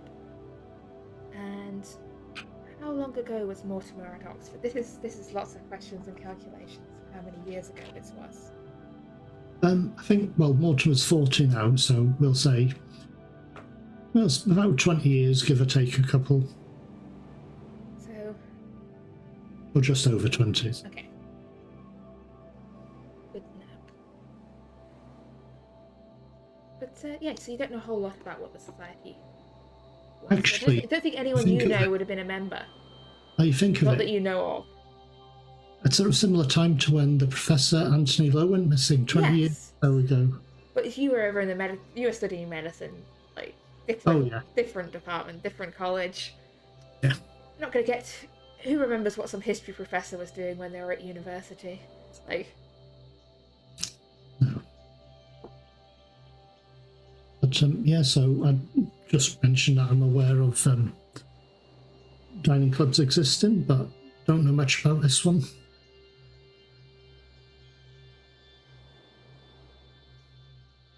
Well, I can confirm that there was some creature here. Appears that the carpet was scorched and burned a bit. And is this a carpet that is like on the floor, or is it like a rug? Like, can I pick it up and look underneath it? It can be picked up, yes. Then I will. Don't think the cleaning staff will be happy about those burns. I doubt it. I would like to check underneath the rug, keeper. There is Mr. nothing Greaves, underneath the rug but the floor. was those burns, was that where the creature appeared? Or not? It was right behind my chair. So was that, I'm just wondering, these burn marks on the floor, was that where the creature was standing when it appeared? Keeper? Yes, keeper. Yes. Yes. So it does look as if these were left by a creature. Was there I'm assuming there's a fire in the fireplace when you arrived because of how dreadful the weather's been recently. Yes, the fireplace was going. If I'm just going to have a look at the fireplace to see if someone's like, I'm assuming the fire will be out. The fireplace has been swept and laid. There is no fire in there. It's nice and tidy. It's laid, ready for lighting. Yeah, I was just hoping there'd be some remains or something burnt, but oh well. We know something's been here, but we don't really know what. I recall Mr. Graves mentioning that it was cold. Does the carpet look like it was burned through like heat, or like it was burned by something being very cold being on top of it? It's hard to tell. I think the damage tends to be pretty much the same by either extreme. Alright, well, I don't notice anything else, so it might be better to go and speak to the cleaners or any other of the professor's friends, perhaps. Mr. Greaves, do you know if this professor was a member of any of the dining clubs? This professor, I mean, Dr. Dale. It's likely he had been. I'm not sure. I don't remember at the time. Yeah, this book wasn't tied in with the dining clubs. This was from the cleaning out of the professor's office. Yes. Well, this invitation is addressed to Mr. Albert Marlowe. You know Albert Marlowe? Doesn't say bells with me. No, I only know Anthony Lowe. I mean, it could be a corruption or a false name. Or an unimaginative keeper. This could be another John Smith situation. No, that particular dining club is We're in going to the... kill that red herring now. I'm going to go speak with the porter. I said that out loud, and then I go out the door and down to the porter. Yeah, Anyone going with Miss Smith? I will accompany Miss Smith. We'll leave things here to you all. I think we need to check with the cleaning staff then as well, and we can maybe meet up back up here. We've spoken. All right. Let's head downstairs to the housekeeping station. Okay, so Elsie's going to the porter's office, and the others of you are going down to the find the housekeepers. D'Angelo's going with Miss Smith. With Elsie. Question. Has D'Angelo got the rolled up mat with him? No, he did not take that. Yeah, I thought the porter would probably notice that. Okay, so we'll begin down in housekeeping as you make your way down, away from sort of the oak-panelled upper levels of Merton College, down into the less salubrious, less well-decorated basements. There's sort of maids and servants hurrying about. One of them pauses in their work and turns to look at you. Sorry, sir, are you lost? Can I help you? No, actually, I hope so. I'm looking for any of the staff who may have cleaned Dr. Dale's office in the last 3 or 4 days. Dr. Dale, let me just... Who's been cleaning for Dr. Dale? That's me. Mildred. She's been cleaning. He beckons over one of the maids. Can I help you, sir? Yes. Have you recently cleaned Dr. Dale's, tidied up his office and rooms? Yes, I do so every morning. Was there... He's been gone for a few days. I just came back. I thought I'd left something after our last meeting. And it looks like his office has been cleaned up and tidied, but was there anything left in his office unusual? Like a book or... No books, sir. There were... as I told the other gentleman, just a couple of glasses of port I tidied away. And, yeah, there should have been one. Straightened up a few things. That was about all. When you cleaned out the fireplace, was there anything other than just ashes in the... Don't think so, no. No. Is Dr. Dale, is there a problem? I mean, he's not been in his rooms for the last couple of days, so... No, he's been out on leave for a few days. Yeah, no, don't remember anything out of the ordinary, sir. Apart from the rug, but I'm gonna get that sorted.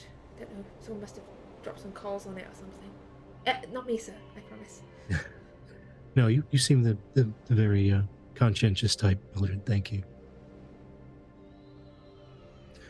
But if you do think of something, could you let me know?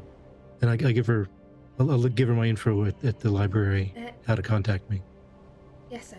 Do you want me to let you know or your friend know first, or which? I'm sorry?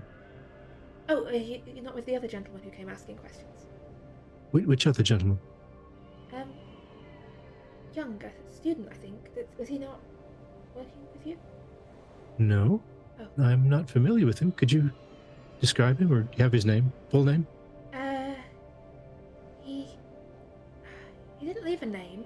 He was, about this tall, young, well-dressed, well-spoken.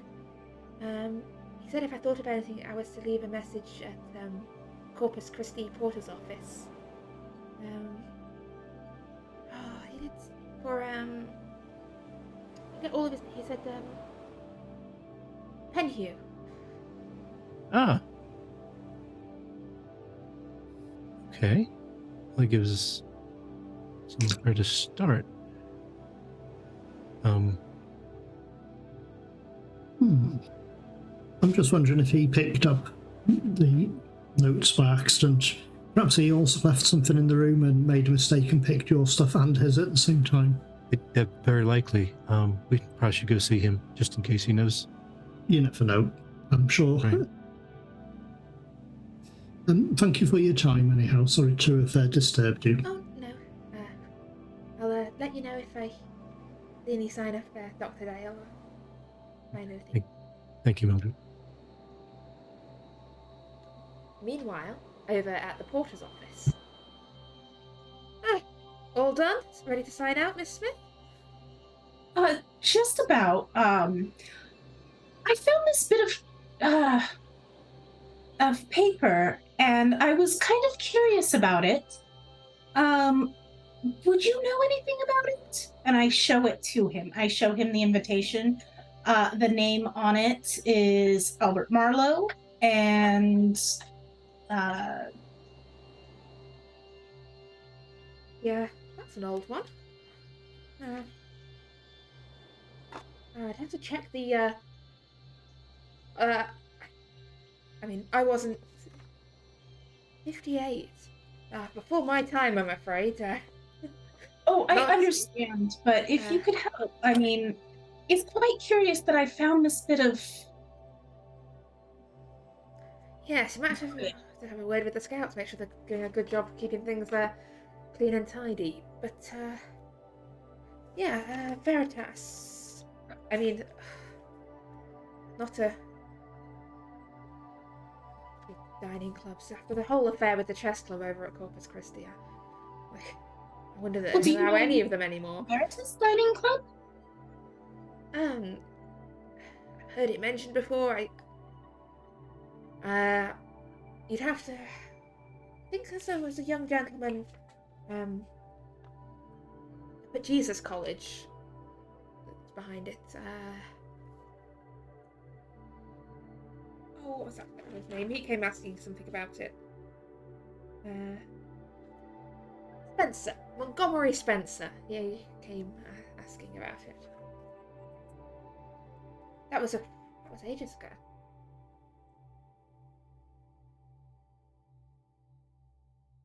Did he say anything specific about it? Look, I've got a good memory, but this was probably a year ago.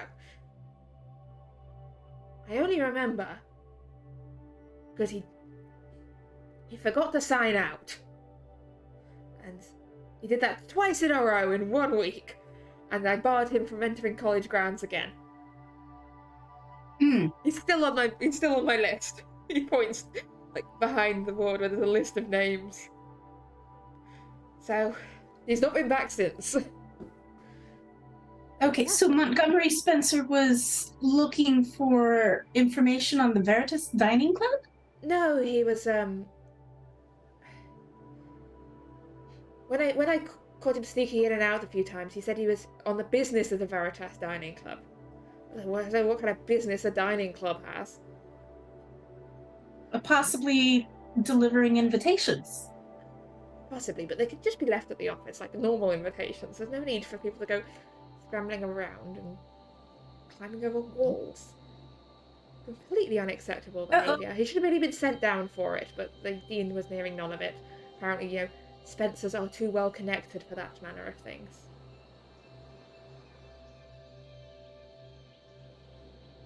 Well, the powerful do always have their benefits, I suppose. That's the way. Do you have any records of Mr. Marlowe or Professor Marlowe or anything like that? I understand that might take you some time. Oh, Albert Marlowe. I mean, if he was an ex-student, you'd have to check the old thingamajigs.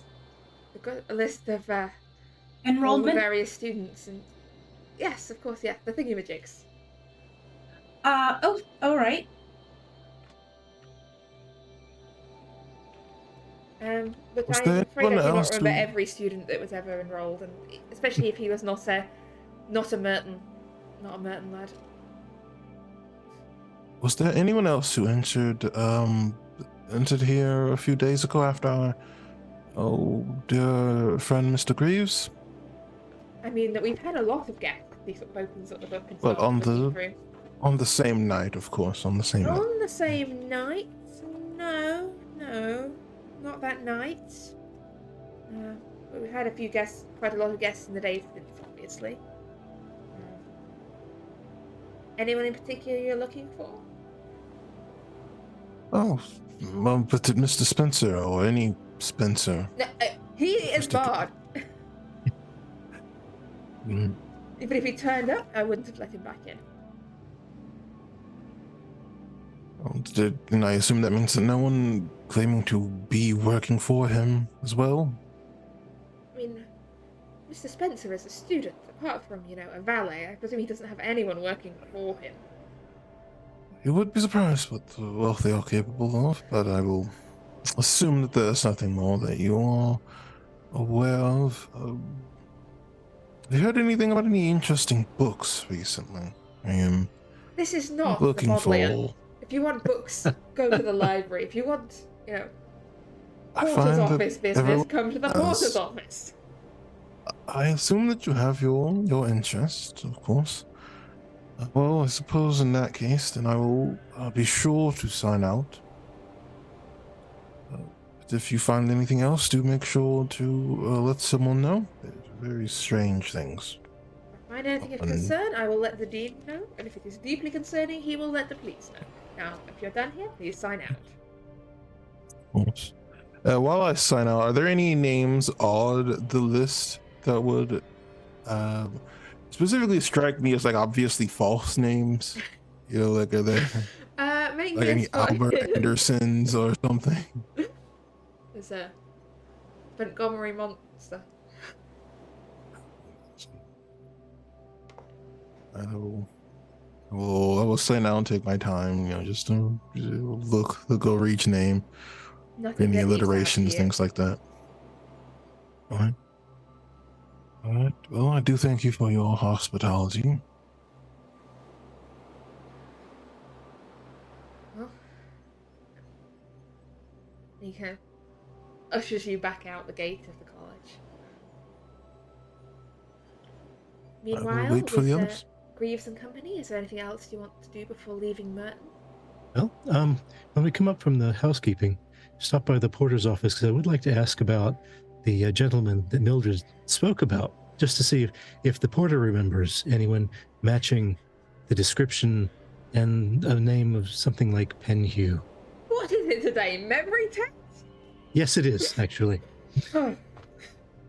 I'm seeing if you qualify for working in the library. No desire to work in a library. Too many books, too many books. Penhew, was that? Yes, Aubrey Penhew? Yes, I believe so. He signed in and out, right?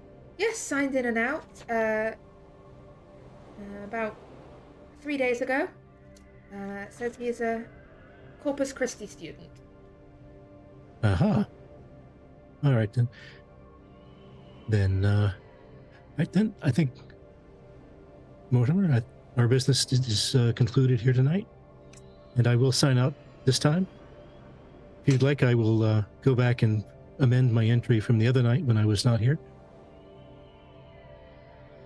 No, you can't retroactively sign out. Okay, You sign out at the time. I mean, you're not going to get in any trouble or anything. Look, I made a note that you are not still in the college. It's quite clear Okay. the fact you re-entered the college, that you did Alright. previously leave the college. People don't just disappear from within the college without leaving. Oh, I just don't want you to get in trouble at your review time, because it's important to keep the book straight. I know it is.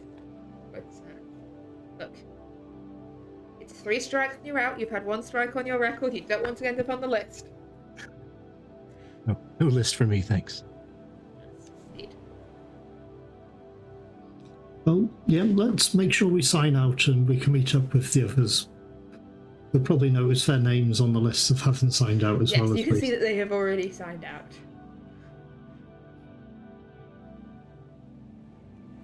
And we'll make our way outside and meet up with the rest.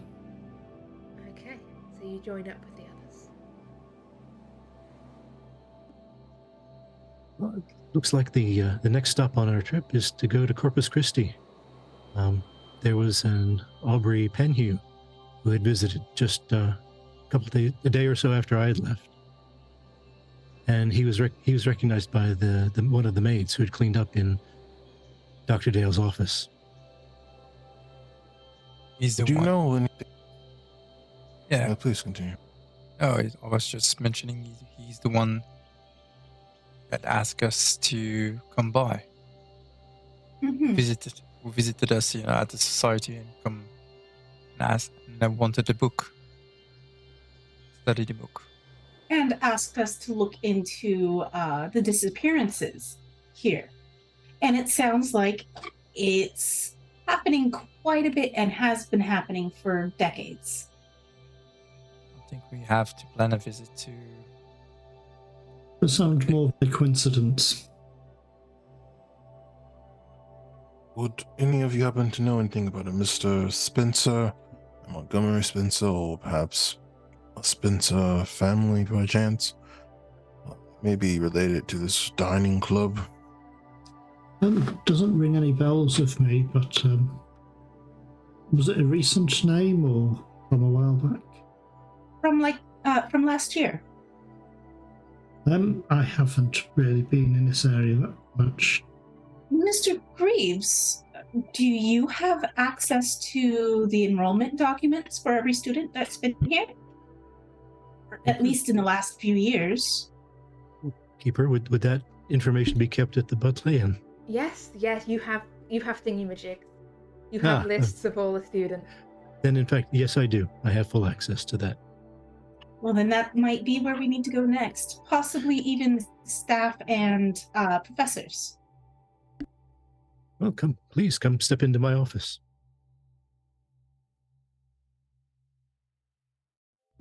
Okay, so you're heading on over to the Bodleian Library. The library. The grandest, There's only one. oldest, the most librarious of all libraries to ever library. The tall. I'm going to now fail to describe it because I don't think I've ever actually been in the Bodleian Library. I've seen pictures of it, but you can see tall shelves of books and wind your way through to Greaves's office. So let's Anything you need on the way.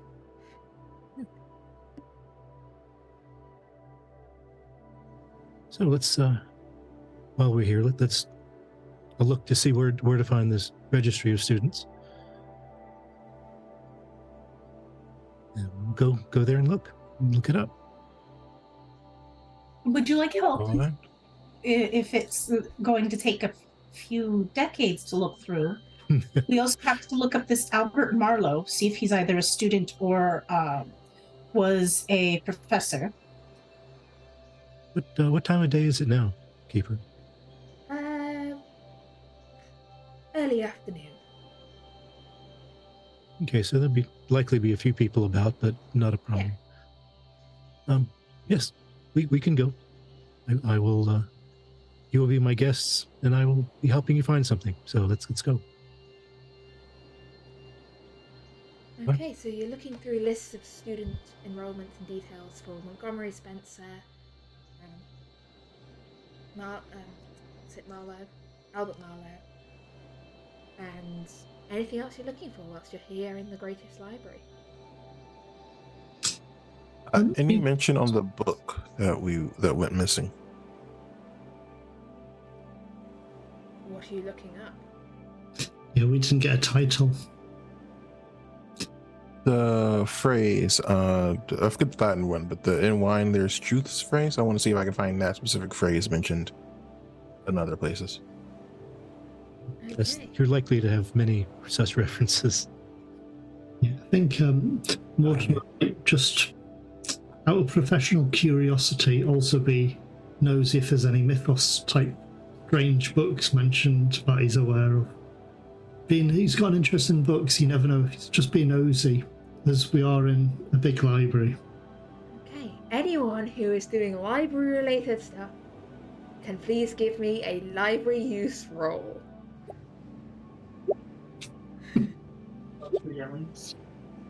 Finally, my first success for today. So, Yep. yay! Just Mortimer, you do not find any mythos tomes lurking around on the open shelves of this library. Or any mythos related stuff at all.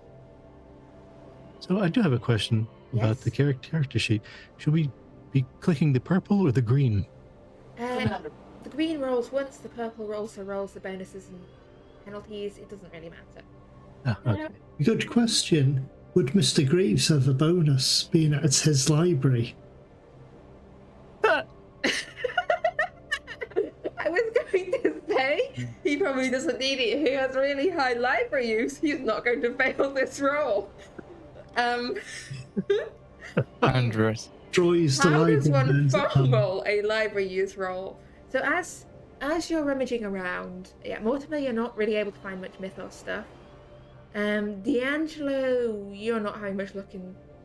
I can't remember who it was you were looking for, but you can't find it. Elsie, as you're pouring your way through the student records, you have found Albert Marlowe listed up as he was a student at Queen's College back in the late 1850s, studied history and graduated. Long since left the university. I apologise for the noise if you can hear it in the background. It is students. As accurately fits the scenario. You're just pouring through the more recent records looking for sort of Montgomery Spencer when you hear a clattering, crashing noise from across the room as John, you climbed up the ladder to reach one of these books, and as you went to reach it, just toppled backwards with a crash off the ladder. The wheels of the ladder slide to one side, you crash down to the ground. Oof, you will take 3 points of damage as you hit the ground hard with a loud crash. All around the library, so people turn to look and see what is going on. That doesn't always happen in libraries. I'll rush over to check he's okay. You okay, Mr. Greaves? That seemed quite a fall. It was. I will be. Give me a second. Keeper, can I do a first aid roll just to... Yes, you can. Yes, you may. Just sort of give him once over and see how he is. Extreme success. Yeah, you can get a 1 point back. 1 health. He's patching you up. Probably just a lot of bruises, nothing broken, I'm guessing. A few sort of whispers, people peering around, like sort of watching what's going on. But seeing that no one has actually been grievously injured, like giving it a bit of space, they're not crowding in too much. But the important thing, did he get the book? No, he fell off a ladder. The book? Or did he leave the book? I mean, he got a book. He just landed on the ground. Make me a luck roll. This is a useful book. Okay.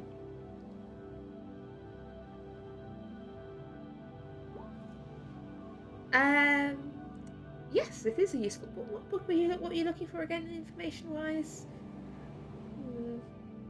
Student registries. Student registries. Montgomery Spencer specifically, Yeah, or Elsie, you found mention of Montgomery Spencer. He's currently in no, enrolled. I found Albert Marlowe. Albert Marlowe, and also you just got to Montgomery Spencer when John Greaves fell off the ladder. Oh, okay. Yeah, but it is another student records book. This one's back from sort of probably, let's say, 1825. Quite an old one. In fact, it's so old that when it hit the ground with like quite a lot of force, several of the pages like broke free of the binding and have fluttered around.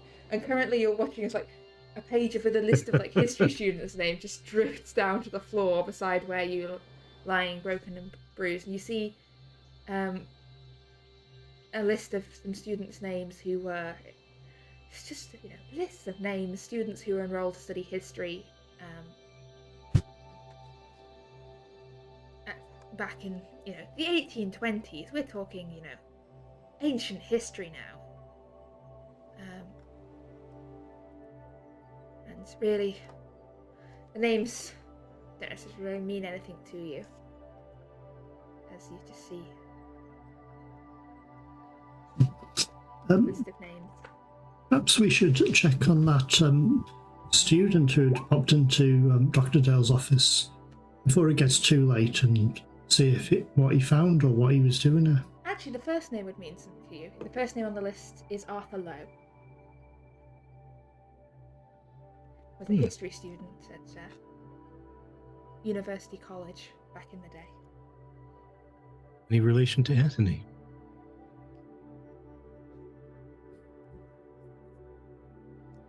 should say Anthony. I really should learn to actually write names correctly. Actually, it says it's Arthur, and then in little like quote marks, Arthur Anthony Lowe is actually his full name. He Okay. just went by Anthony.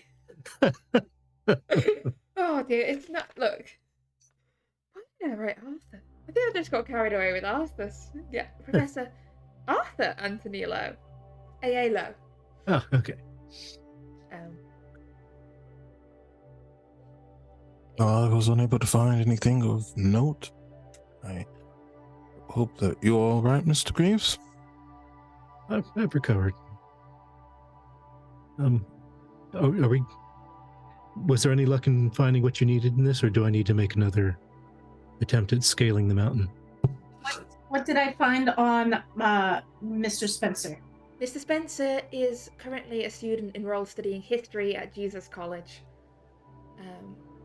He's in his final year, and that's all there is. These are essentially just boring lists of names.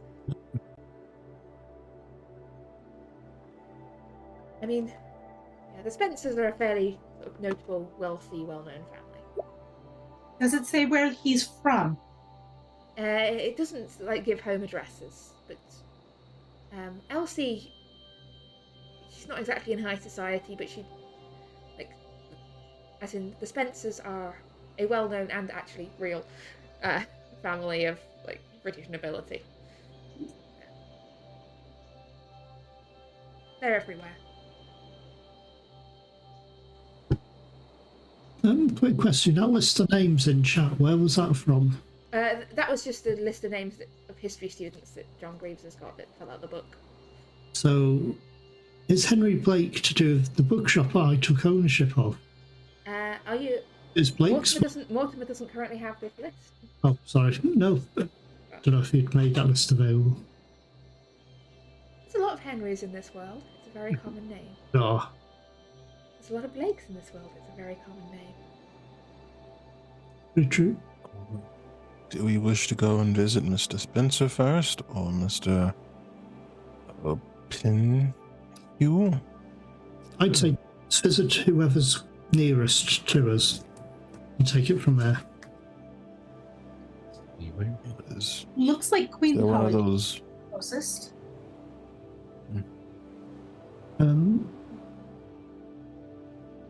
Corpus Christi is a bit of a walk.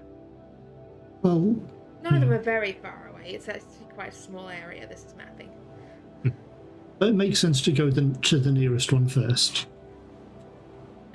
Yeah, Alright. Jesus College would probably be nearer to the Bodleian, I think, and then Corpus Christi is back down next to Merton College, where you came from. Unless we split up and do both at the same time.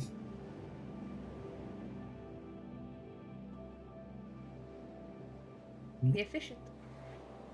It is. It's getting on in the afternoon. We can see Mr. Benny. He did invite us.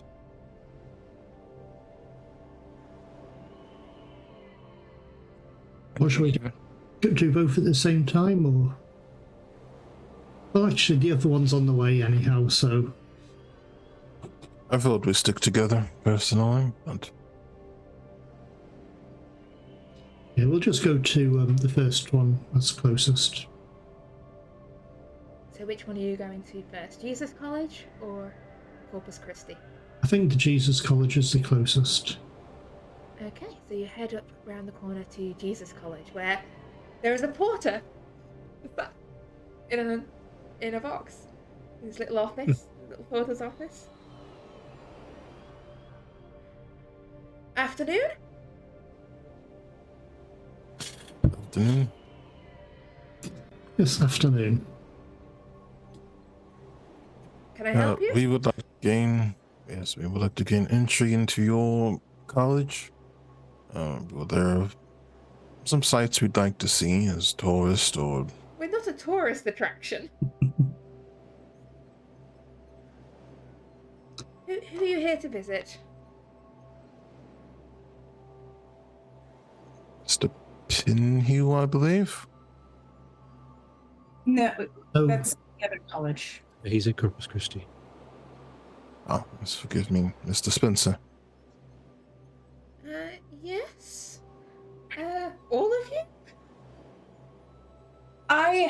no problem waiting here. I'm quite happy waiting. The Is three there a of you then? limit on visitors to students at this institution? No, it's just quite irregular for so many people to turn up wanting to visit an undergraduate student.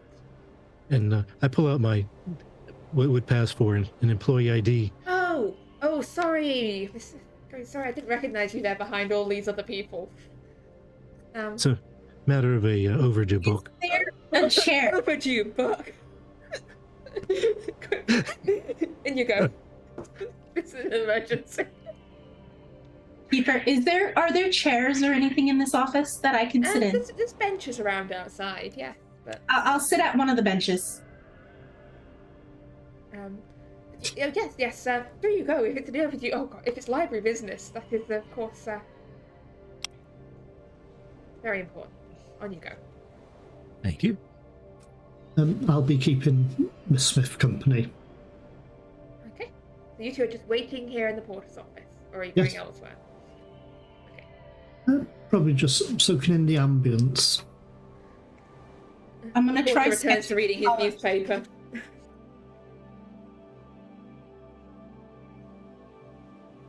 Do you need me to roll art again for sketching the college view from the bench I'm sitting in? I mean, if you're inside the porter's office, you can't see much. If you're outside, No, I went outside Yeah. to sit on the bench. okay. Yeah. Give me another art roll. Let's see if you can get at least one good, Yay! one decent picture of Oxford. Yes. Meanwhile, the other three of you are inside the college. You know, Mr. Spencer, is generally the arrangement of this college? I'm not that familiar with the inside of it. Would we have thought to? Would that have been in the? With the dorm arrangements, we had been listed in the student registry. No, that's the kind of thing you'd ask the porter about. Okay. I go back and I say, "Excuse me, can you Yes? do? Oh, sorry, didn't mean to interrupt. Yep. Do you have a room for Mr. Spencer? Spencer, Montgomery, ground floor, west wing, room number 3. Wonderful. Thank you very much. And the three of you make your way back out the porter's office and around to the west wing, passing by a few sort of students on the way and people hurrying by. A few give you like a double take, looking at not so much at you, but at I guess more at Morgan and D'Angelo behind you. Strangers.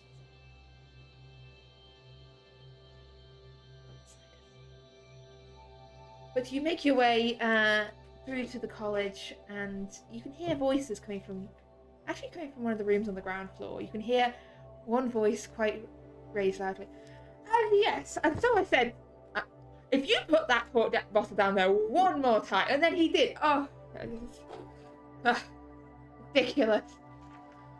That was up, Vulture.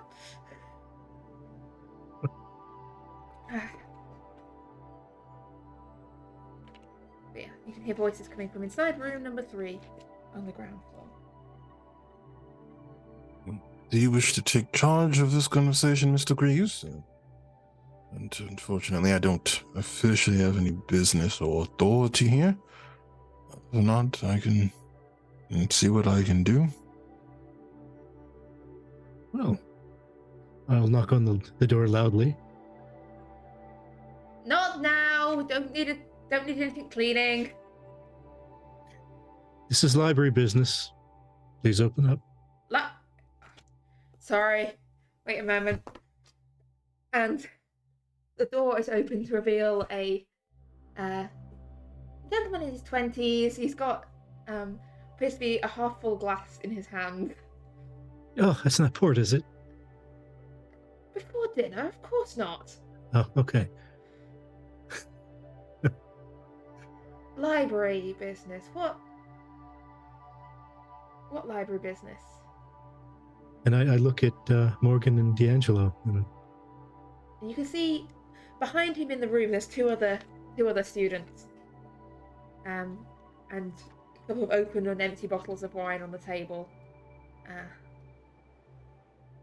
Both sort of Did looking towards the door, watching what's going on. Did Miss Smith, this is not okay. Did Miss Smith take the card with the 58 stuff? 1958 Veritas Dining Club stuff? Yes, I had it with me when we left the previous college. And if you guys had taken it from me to go up to or to go anywhere, she would have gladly handed it over. Excuse me, I hope we are not disturbing you.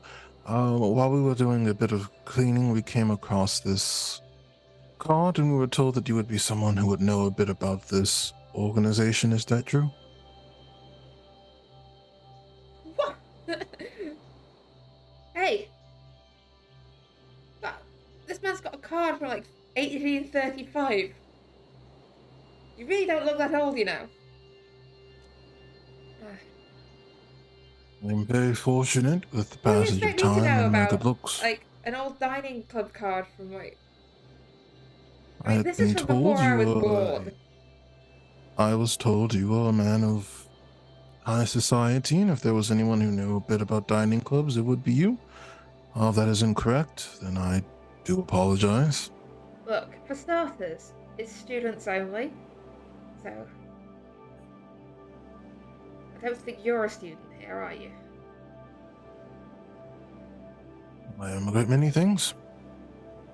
Are you currently a student at an Oxford college?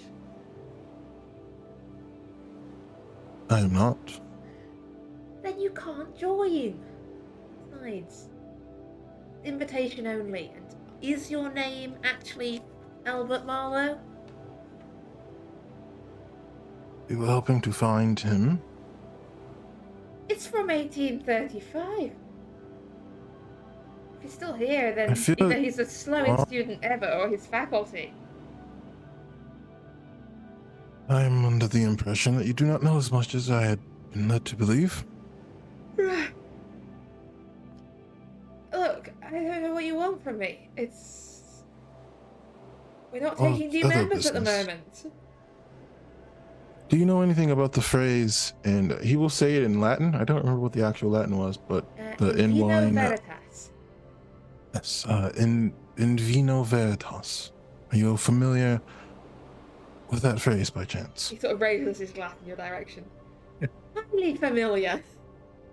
Find that, you know, a little drinking just clarifies the mind. But,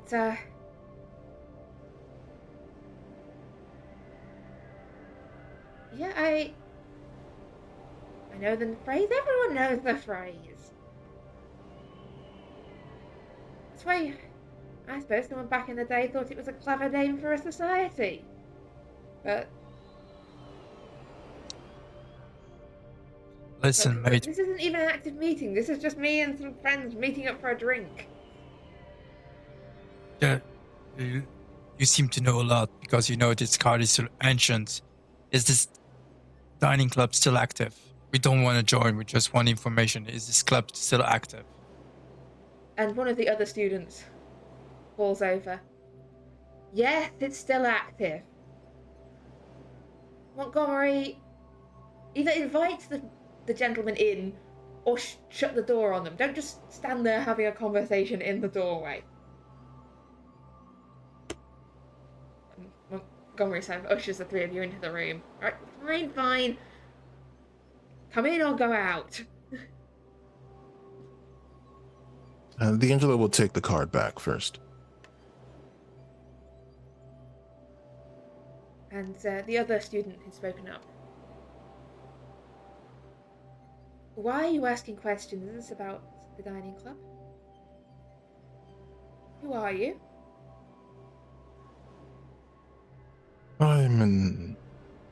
At the moment I'm an author, but we brought some information about the dining club that we were looking to do a bit of research on.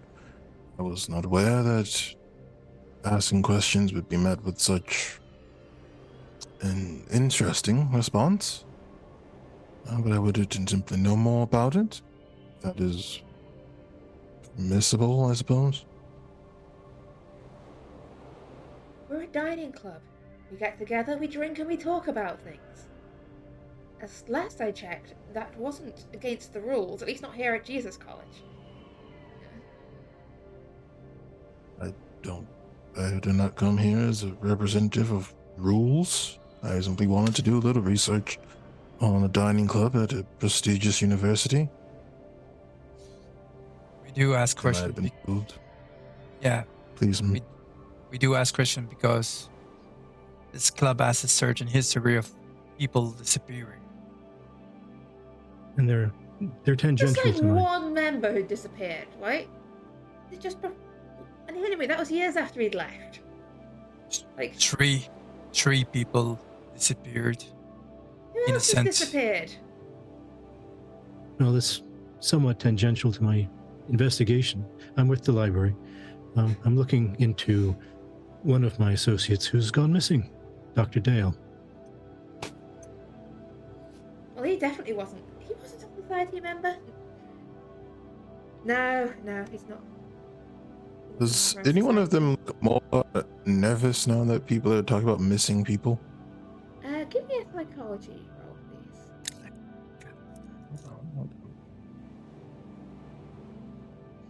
Hard to That's not tell. worth the 20 points. Hard to tell. Montgomery mainly seems drunk. Of the other two students, one hasn't really said a word, and the other one, who's doing most of the talking, looks much more sort of sober and put together than Montgomery. Anyone mentioned or behaved oddly recently?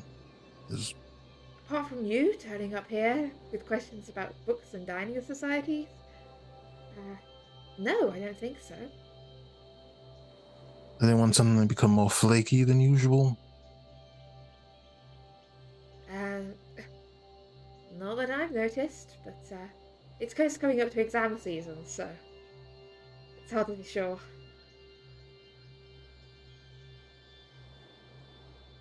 Oh, well, that was all that I needed to know. So, I will depart your company.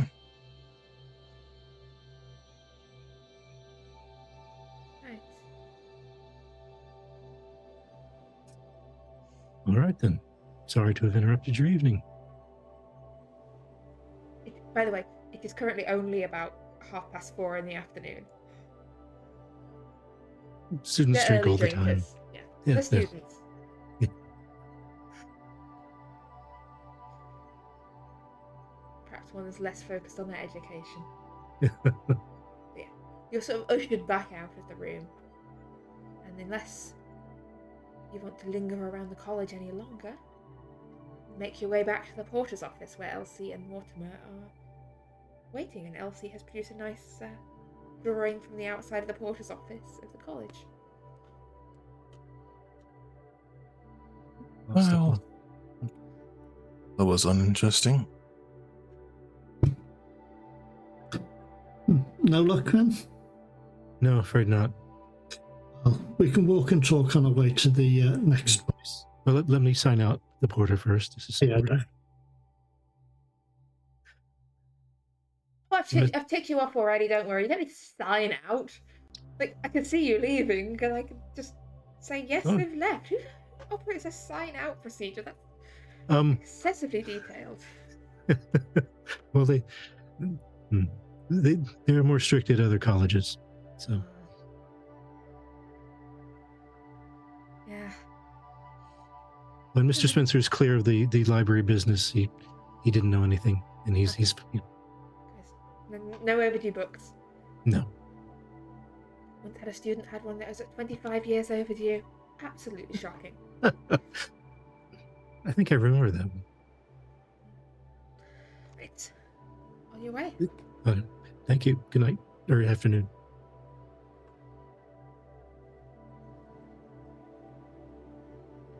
So, where next? Let's continue on to Mr. Pinhew. Corpus Christi. College. So traipsing back down through Oxford, you're getting a good tour. Luckily, it's still not raining. You make your way to Corpus Christi College. It's another grand stone building, more fancy towers, spires and gargoyles, and yet another porter's office.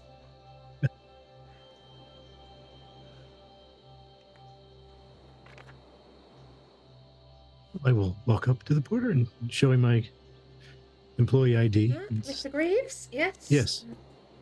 Yes, I need to see Mr. Penhew. Trouble again. Yep, through you go. All right, thank you. Which room would we need to go to? Penhew. Upstairs, up there on the left. Thank you very much. Do you need us to sign if he's in? not in there, you might be down in the refectory. No, we're only signing in after hours of night. As long as you're off college grounds before then, we don't need to keep track of you. All good. Okay, let's make a way there. You make your way up, past paintings of various people in robes, dark panelled corridors, up into one of the upper floors of Corpus Christi.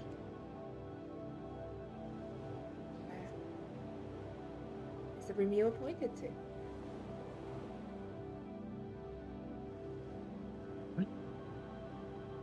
Was there any specific details about our invitation, Mr. McClatchy? No, he just asked us to come by. You're muted. No, he's not. No, he just asked us to come by. So I think he won't be surprised to see us. So currently you're all just standing in the corridor sort of outside the room. Yeah. I'll knock on the door. One moment. Who's there? The London Esoteric Society. Just one moment more. You hear some frantic sort of rummaging and shuffling. The sound of like drawers being shut in over quickly. What are you hiding? Stop hiding stuff. You saying that out loud? Yeah. I'm just hiding. Just getting things in order. We don't care. Open up. A face peers around the door. And it is Aubrey Penhew. He's clearly haste, like he's got his shirt on, but he's misbuttoned his jacket over the top of it. Miss Smith. And everyone. Wow. Yes, this is Mr. John Greaves. He actually just came to us yesterday about some of the same I've issues. seen you somewhere, right? Somewhere? Whom? You look familiar from somewhere. Oh, I work here at the library. That explains it. Look, perhaps we should go downstairs? No. My I think rooms we- are perhaps a little crowded for 6 people.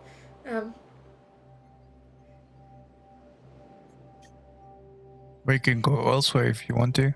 Yes. Yeah, it's probably So a I'm plan. suggesting. There's not Um, really space in there. We'd be standing on each other's toes. Yeah, is there like a small cafe or something we could? Yeah, we could take a walk. There's some space in the gardens where we won't Oh, be. yeah. We'll walk in the gardens or something, and it'll give you time to get dressed. Oh, please apologise. I was just, doing some reading in the room, and please, this way. Sorry, I did not expect you up in. See you up in Oxford so soon. I only just got back. Yesterday myself. No, a couple Yeah, of it days was ago actually. rather short notice for ourselves. Was it? Hmm. Gosh, time flies. 3 days ago. Oh, it took that long to get back from Merton College. No, from I was in Bath and London. Oh, Yeah. 'cause I have it on good authority that you were seen at Merton in the. Yes. 3 days ago, just after I got back. Hmm. I was looking for Dr. Dale. And I imagine you found that he was not there. Exactly, yes. I wanted some advice on an essay I've been writing, and called by to see him, and he wasn't there. So I went Are to you one ask of if his housekeeping had seen him. I'm one of his tutees, yes. The early English history. I would have preferred Egyptology, but it's highly oversubscribed at the moment. Yes, I went to call on him in his rooms. He wasn't there, so I asked housekeeping some questions, and they've not seen him either. Did you notice anything unusual in his office when you visited, like any papers left out? No, I didn't really stop to poke around. I had been there the night prior, and when I came back with the society, the room is, well, had been tidied up. I mean, the housekeeping staff had said that, but there were some odd things in the room. I'm sure you noticed it if you were there after me. Odd things? You mean I didn't imagine that? Imagine what? Prints on the rug. No, you definitely did not imagine those. Those were there. I thought maybe it'd been a trick of the light or something. As I said, I didn't stick around long. So, I have a question regarding why you came to visit us a few days ago. Yes, the book. No, the other reason. You asked us to look into Oxford and the missing people. Missing? I mean, I don't recall that anyone's been missing. Apart from Dr. Dale now. Well, apparently there's a history of missing people. You haven't looked into it. Yeah, I mean, people disappear sometimes. That's what people do. Well, when I was just a child, we had a number of servants vanish from the house, although that was later explained.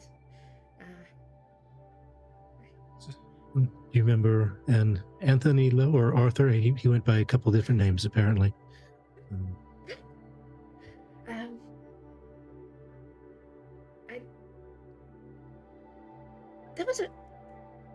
There was a clipping on Dr. Dale's desk about Arthur Anthony Lowe's disappearance. I remember now. But yes, and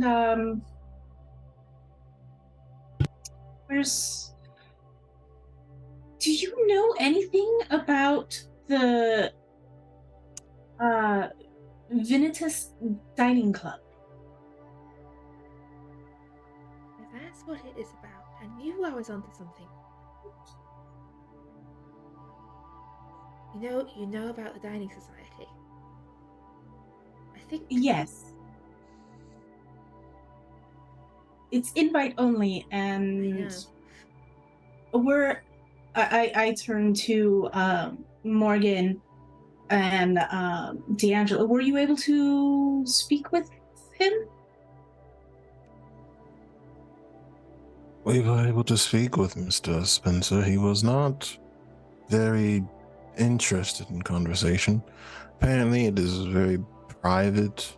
It is, quote, just a group for people to get together and to drink. That's what they claim. But look, this all began. So, the society is not a secret society, the Veritas Dining Club, right? It's an official drinking society, dining society of the university. Therefore, there's a list of all the members tucked away in the library somewhere.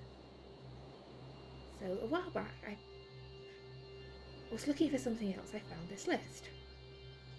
And it got me thinking. So I went asking questions, and not got any further than you. They won't let me in. Invitation only. But ever since I started asking questions, started asking for membership, I felt like someone's watching me.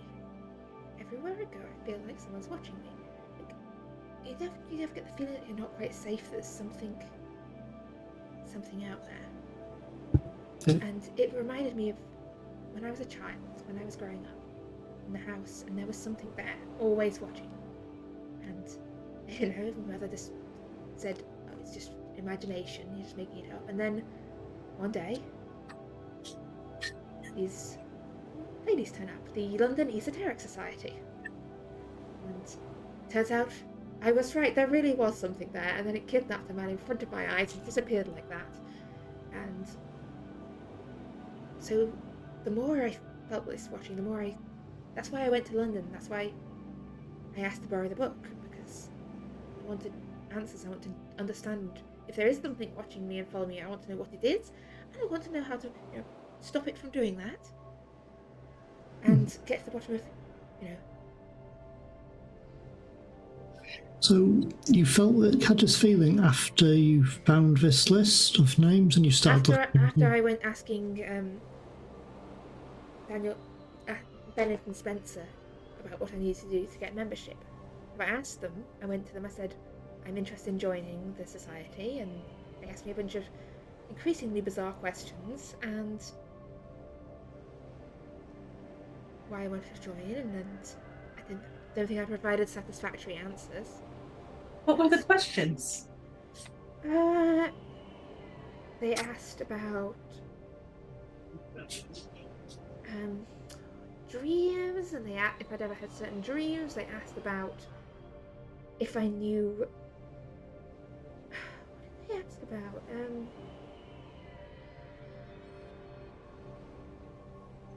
What were my thoughts on, like,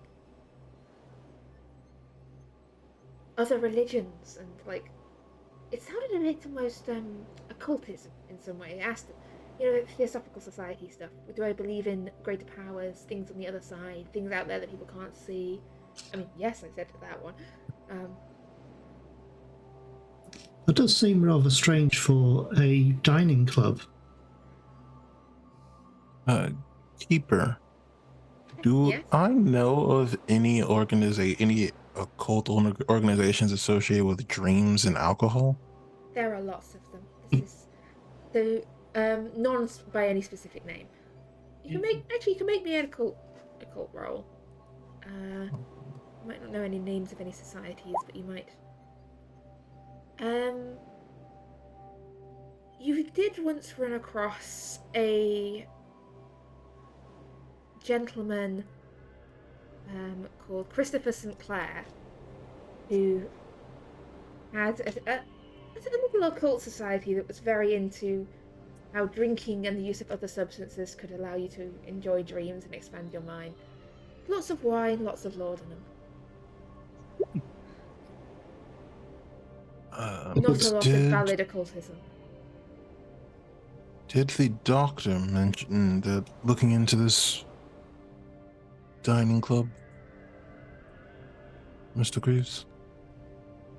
No, that wasn't brought up. No. Well, what? Aubrey, did you Continue, please. Go ahead. I'm sorry. I was going to say I was very blunt with my questioning, so if there's any strangeness, I imagine I should encounter it soon. That's very true. You went to question about the society.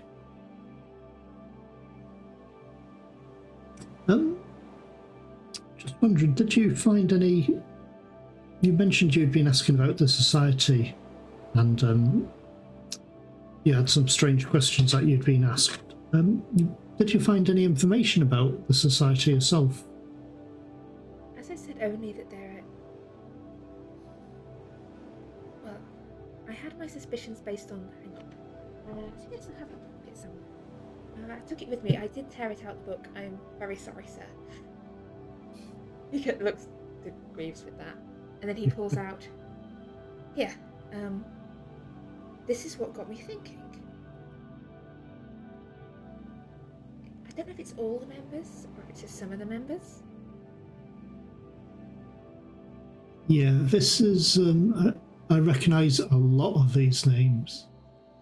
These are all past members or current members down at the bottom. Arthur Walsh was. Hold on. I'm looking through now. Yeah. Like you're all sort of crowded around this bit of paper, like peering over each other's shoulders. Well, George Vane, is that Lucinda Vane's father? I'm trying to remember. I can't remember his name. But I know his family. Not his father, probably, but presumably a relative. They're not the only Vanes. Family. So I recognise the Vanes. That could be Sir John Wallace, potentially.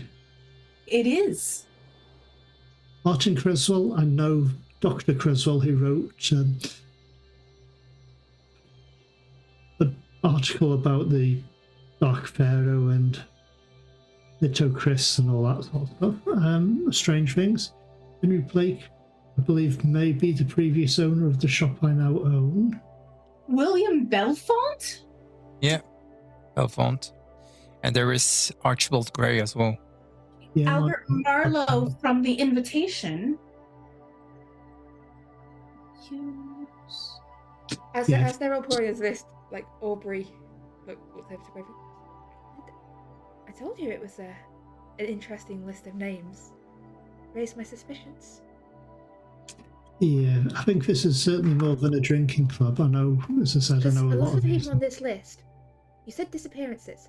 Now, if you go through people on this list, the one thing that ties the society together is how many of these people have died or disappeared in mysterious circumstances. Professor Lowe vanished from his office. Actually, I don't know about George Vane, he's probably fine. John Wallace. Apparently passed away suddenly, but there's rumours that he's murdered in his London home. He was. Went insane after worked on German translations books, went insane. Henry Blake died. Arthur Walsh, Thomas Rainwright, I don't know. Archibald Gray, his whole house burnt down. Like, there are so many. William Belfont, his house exploded. There are a number of people on this list whose house just one day exploded. Or burnt down, or in other ways just things went wrong. And there has to be something to link. Why are all these people experiencing such misfortune? What ties them all together? There is Carter on the name list.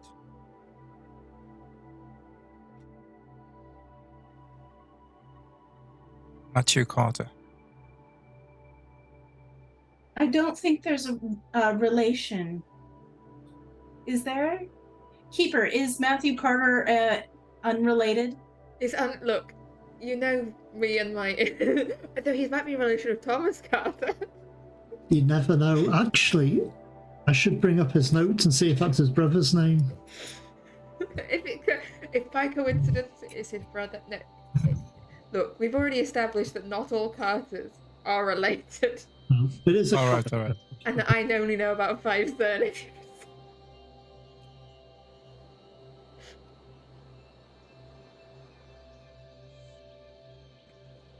No.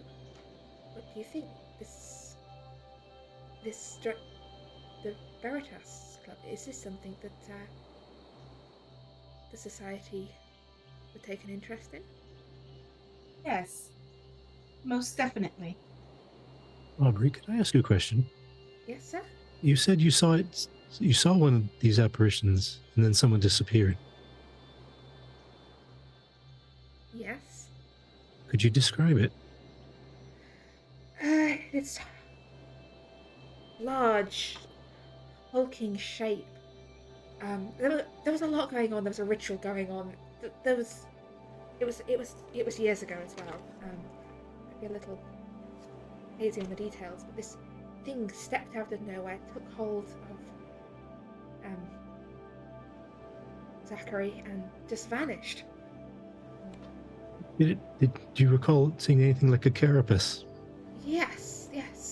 Like like an insecty sort of mandibles, carapace. I think it's the Star Walker, right, from the book.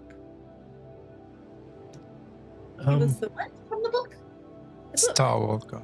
Monsters and their kind. You've read it, right? I've read it, but I've only read like bits of it, but I remember the pictures. it's It is. missing from the book. Is it? I looked in it yesterday. I didn't see it there. It's best we check because there does seem to be quite a few notes and things missing from the society.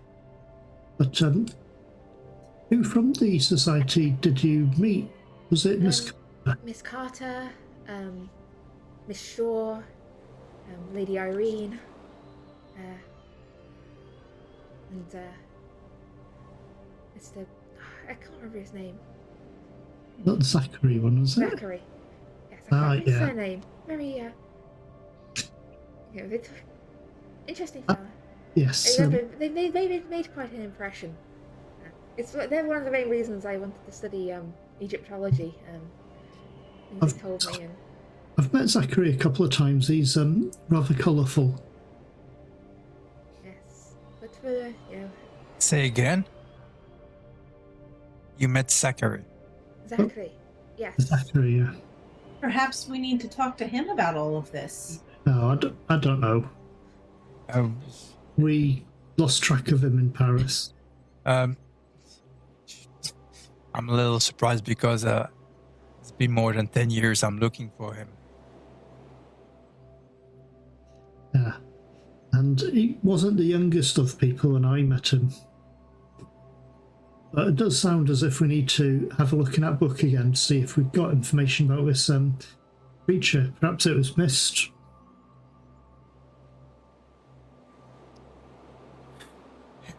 Possibly, unless it's another page ripped out of a book. Oh, I hope not. I hate it when people do that. Keeper, based on the information that I remember about this creature, do I know of anything about it being able to remove information about itself? You're not aware of anything of that sort. I will, mostly to myself, I will take out my book and then write down everything that I know about it in my book, and just every night or so just check to make sure, see if anything strange happens with it.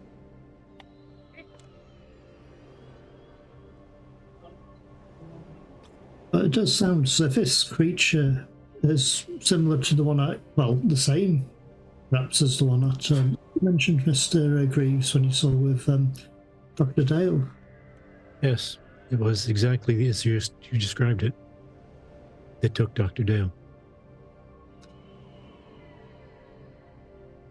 Yeah, we need to look into this definitely a bit further. At least now we know what it is. We just need to find out how to deal with it, so I'm not sure we can find out much here, but the society, this dining society or club does seem to be involved with strange matters that probably should be left alone, but nothing we can do about them as such, are probably all connected.